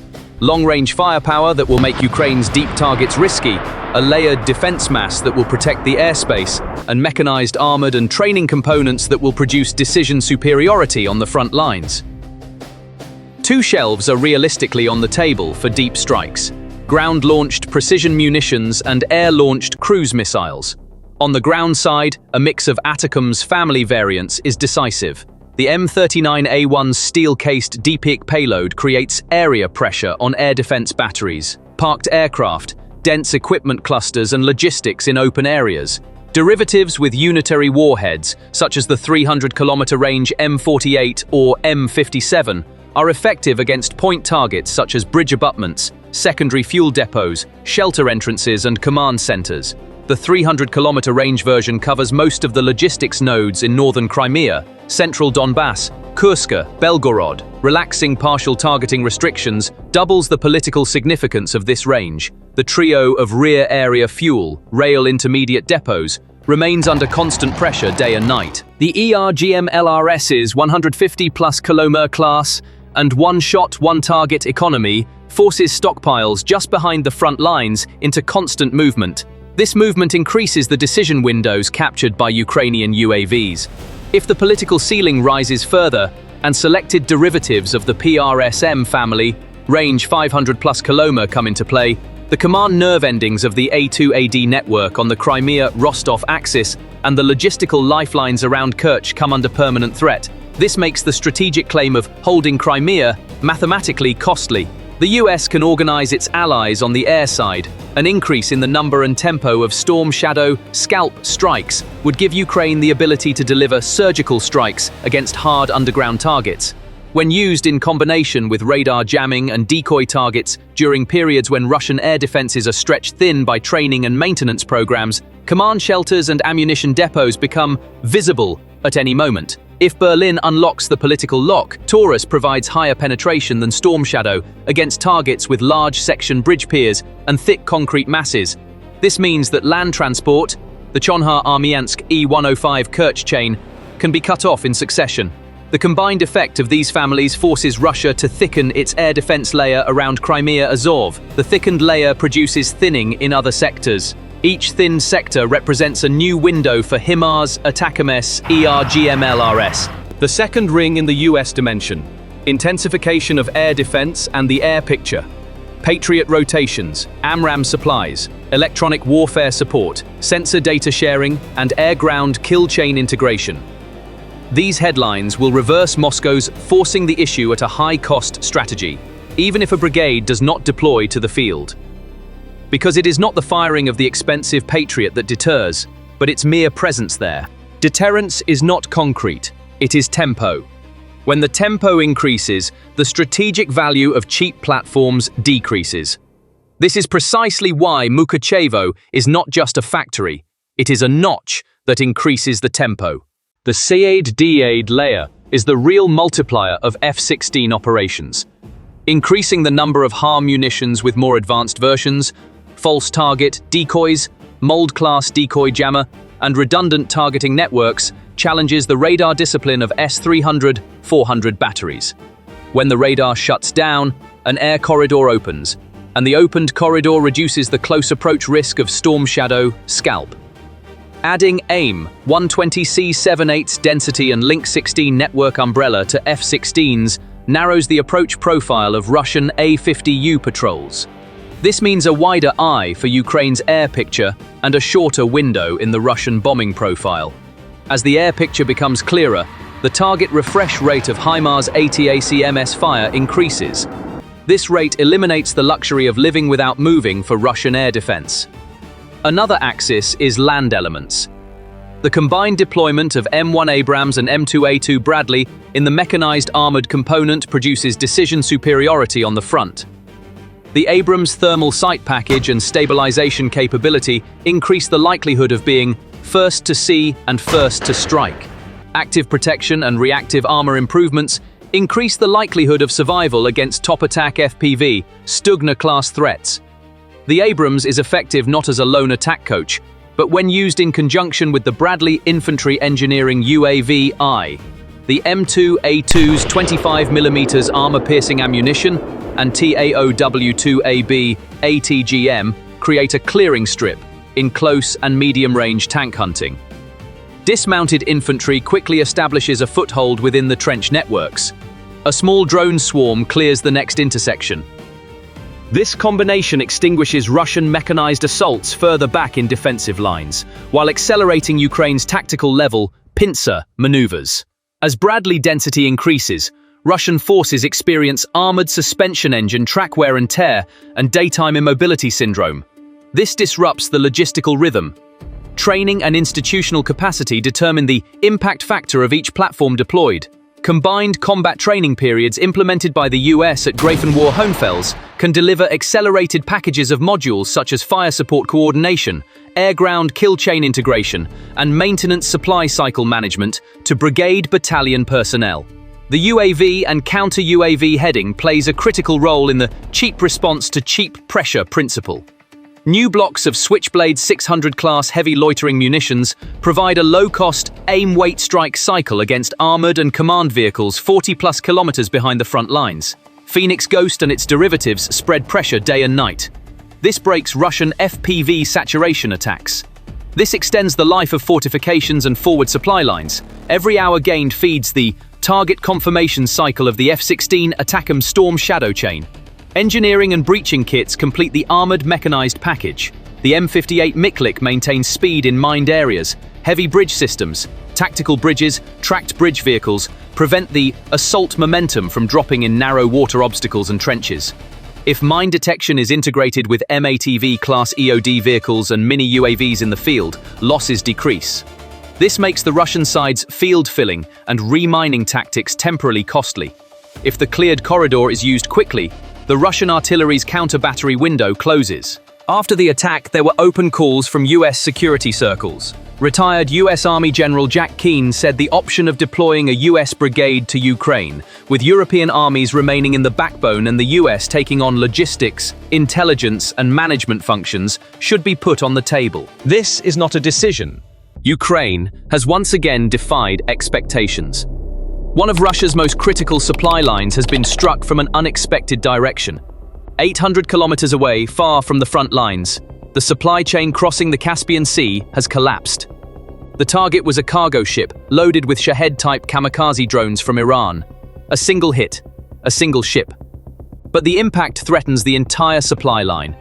How did Ukraine manage to open Russia's most heavily guarded rear door? On August 14th, Ukraine's Special Operations Forces carried out a precision drone strike on the port of Olya in the Astrakhan Oblast. This attack was not merely a tactical maneuver, but a direct strategic message aimed at the heart of Russia's military cooperation with Iran. The port of Olya is no ordinary shipping point. It serves as the back door through which unmanned aerial vehicles, ammunition, and ballistic missile parts from Iran enter Russia, effectively keeping Moscow's lifeline open. The attack carried out at this point represents the first direct intervention in a supply line that Russia has considered critical throughout the war. The target of the attack was the port Olya 4, a cargo ship 400 feet long and weighing 4,900 gross tons. The ship is registered as part of Russia's state-linked MG Flot shipping network and is on the US Treasury Department's sanctions list. According to a statement by Ukrainian intelligence, the ship was carrying parts and ammunition specifically prepared for Shahed-type kamikaze drones from Iran. Among these parts were not only standard electronic components but also warheads, altitude and flight control systems, guidance sensors, and, according to claims, some ballistic missile components. Therefore, the target was not merely a cargo ship, but a logistical lifeline and strategic supply route fueling Russia's air attack capabilities. This attack also demonstrated that the port of Olya was much more than just a logistics center in technical terms, but rather the physical embodiment of the Iran-Russia military alliance. These systems, transported from Tehran via the Caspian Sea, had become one of the critical pillars of Russia's offensive capabilities on the front lines in recent months. Moreover, the attack was carried out approximately 800 kilometers away from the front line. This distance falls within a zone long considered an absolutely secure area in Russian military doctrine, where defense reflexes are low and radar coverage is weak. However, Ukraine has gradually dismantled this doctrinal comfort zone over the past 2 years. It identified radar vulnerabilities, tested air defense gaps, and created attack windows to disrupt Russia's reflex systems. The strike on Olya was one of the most striking examples of this process. Initial reports from the field indicated that Port Olya 4 was directly hit while moored at the pier. After being hit, the ship sank to the waterline, with extensive burn marks observed, particularly on the superstructure and the captain's bridge. OSINT shares indicated that the burn marks were concentrated on the superstructure and that images consistent with the point of impact were received. Although the extent of the damage has not yet been fully determined, this incident has been recorded as the first direct blow to Russia's supply chain through the Caspian Sea. International Maritime Security Company Ambri also confirmed the attack and stated that it was the first direct attack on a commercial vessel in the Caspian Sea basin by Ukraine. Another notable aspect of the operation is its timing. The attack coincided with the Trump-Putin meeting in Alaska, which caused a huge public outcry. The Kiev administration positioned this coincidence as a direct message. Moscow's war plans via Iran will not be tolerated, and Russia's strategic comfort on the rear front will be disrupted.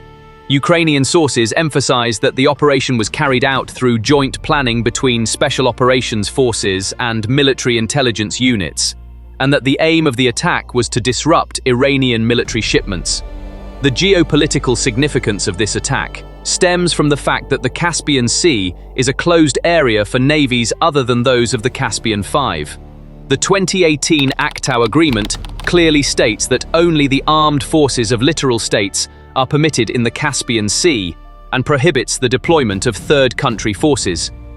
This legal framework transforms the Caspian Sea into a security geography distinct from open sea areas, making any attempt to exert influence on military targets in the region from afar even more noteworthy.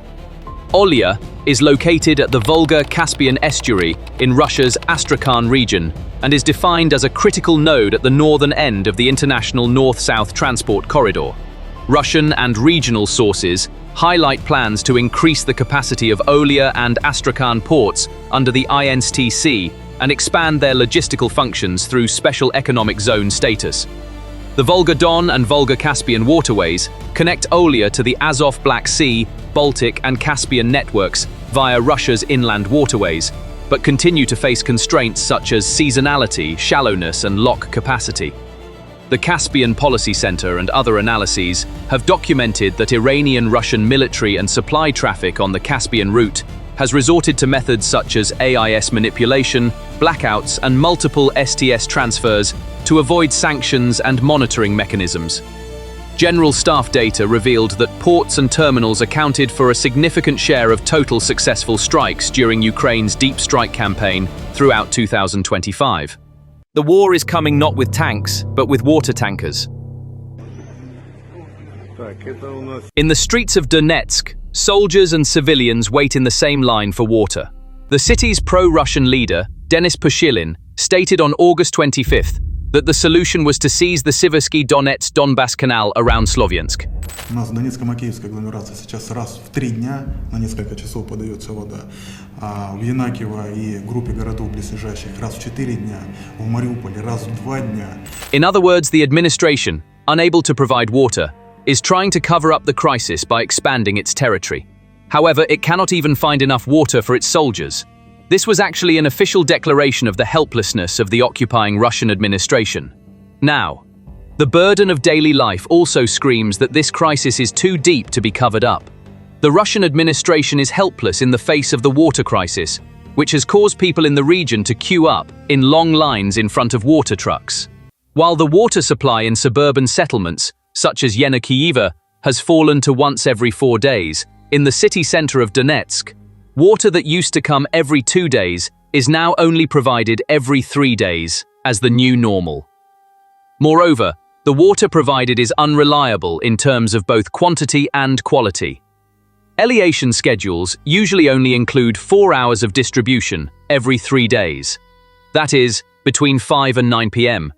In some apartment buildings, low water pressure means that water may not even reach the second floor, making the possibility of the tap not working at home a part of daily life. Under these conditions, people carry water in 30 to 40-litre containers. Embrace is like a test when it comes to sea. Step is like a test where fatigue shifts from the physical to the emotional. A 78-year-old woman's outcry, "How can I carry this load?" reveals a clash that statistics cannot express. I am 78 years old. Young people are collecting water. How am I supposed to come here, collect water, and bring it back home? In some neighborhoods, the situation is completely paralyzed. There are households that say they haven't had a single drop of water for 12 days. In the city, thirst is no longer a crisis, but a permanent way of life. Although the Russian local government has imposed a price cap on bottled water to control public panic, the long queues are getting a little longer every day. As of tankers and aid equipment sent from Moscow are not a solution. On the contrary, they have become scenes that reveal the magnitude of the crisis. Ordinary daily needs such as cleaning, food preparation, and personal hygiene are now carried out like separate operations planned by the hour. However, the greatest risk is emerging in public institutions. With the depletion of water reservoirs, hospitals are disrupting their sterilization routines. The situation on the health front is worsening, and the risk map is expanding. Prolonged interruptions accelerate the growth of amoebas and bacteria in stagnant water bodies. The disruption of cleaning and hand hygiene increases the risk of epidemics. Diseases such as intestinal infections are spreading among the local population and the Russian army. This situation is making hospitals increasingly dependent on serum and electrolyte supplements, aquacactics. However, these materials are also limited, transported via the logistics chain, and delays trigger a chain reaction of health crises. The accumulation of garbage and household waste threatens urban health on multiple fronts. Irregularly collected garbage increases rodent and insect populations. Collaborated not only physical illness, but also psychological pressure and environmental degradation. Bakeries and kitchens that produce food for the masses are forced to operate with limited water and poor hygiene conditions. Food safety is weakening. The risk of poisoning is increasing. The political repercussions of the disruptions experienced by society were not long in coming. Letters written to Putin, shared videos, and threatening warnings of price controls increased expectations that the administration would provide services rather than impose pressure. While people wait in tanker queues, the impact of propaganda broadcasts remains limited, and messages that do not address the agenda are met with backlash. "We are bringing water" news is measured by the color and smell of the water that comes out when the tap is turned on. But the idea illustrates how far the framework can be stretched. Because while diplomatic channels such as peace talks and the Alaska meeting are ongoing, such proposals for engagement on the ground serve as test balloons. How they are received, how far they go, and what the immediate positions of the various political blocs are, all of this is measured. Meanwhile, the question of whether Europe will send troops is not independent of these two events. After the summit in Paris on February 26, 2024, when Emmanuel Macron said that nothing should be ruled out, European politics spent days debating this statement. Some interpreted this as an implicit threat, while others saw it as a balance between training at home, escalation abroad. As the calendar progressed, hybrid options such as sending trainers and training within Ukraine were discussed more frequently in practice. In the summer of 2025, Reuters reported that France was considering sending trainers to Ukraine. Lithuania said it could support such a decision if done in coordination with allies. Training on the ground is not the same as sending a military brigade, but the bar that determines the next steps is rising step by step. In mid-August 2025, Macron initiated the deployment of a peacekeeping force comprising 10 countries to Ukraine. At this point, the question, why didn't NATO strike, inevitably arises. The answer lies not in technical weakness but in political mandate. NATO's air policing mission, conducted on a 24-hour basis, monitors the sky and prevents violations. However, the coverage area of the integrated air and missile defense system is NATO airspace. There is no no-fly zone over Ukraine, and this is a deliberate decision made to keep the escalation under control. On the night of Orsini, while Poland stated that there was no airspace violation, rapid reaction jets were already in the air. Engagements were kept within the legal authority zone. The shield worked within the authority zone. This sentence is the technical equivalent of the de-escalation strategy. The issue is not just a question of where. The question of at what speed is just as decisive. Speaking of speed, countermeasures were not delayed. The Netherlands announced that it would deploy 2 Patriot batteries and approximately 300 personnel to Poland for a specified period. This deployment is a concrete decision to strengthen the engagement ring on the eastern flank. A burnt ring in a field has raised the rhythm of a multi-billion-dollar air defense architecture. This is precisely what we mean when we talk about the cheap platform, expensive tempo equation. Upper middle layer systems such as Patriot work not only with missile ranges, but also with echoes in the political memory. Deterrence is a matter of rhythm before concrete and steel. The long-term impact of the Mukachevo attack is the legal legitimization of security packages that will protect Western companies' rear front investments in Ukraine. Thus, the trio of air defense mass, communicate information sharing, and energy logistics protection accelerates. The protection of F-16 deployments are part of this trio. The mobile base approach and more intensive work on radar missile drone networks are natural consequences. The field is already pushing for this.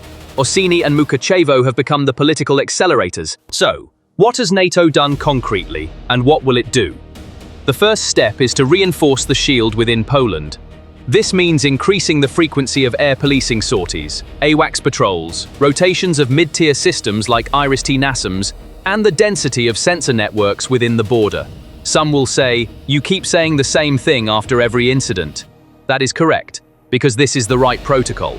The shield is strengthened on NATO territory. Steps such as no-fly zones or automatic counterstrikes are kept out of the discussion. The strategic goal is not to escalate, but to make deterrence visible and continuous enough to be effective. Deviating from this line would play into the aggressor's strategy, drawing the alliance into an expensive war with cheap platforms. Instead, the alliance has chosen to neutralize cheap pressure with expensive platforms. In this context, European countries have also accelerated their internal timelines. Discussions about deploying trainers in the field are a reflection of this.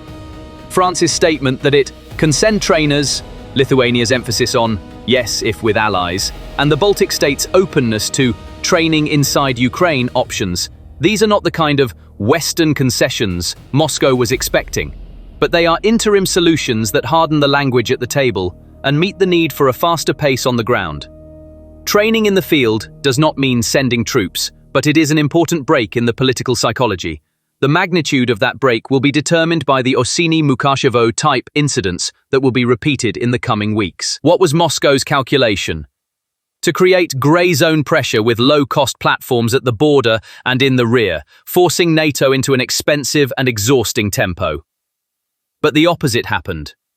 On August 21st, the Dutch government announced its decision to deploy 2 Patriot batteries and approximately 300 personnel to Poland, a clear step that immediately thickened the engagement ring on the eastern flank.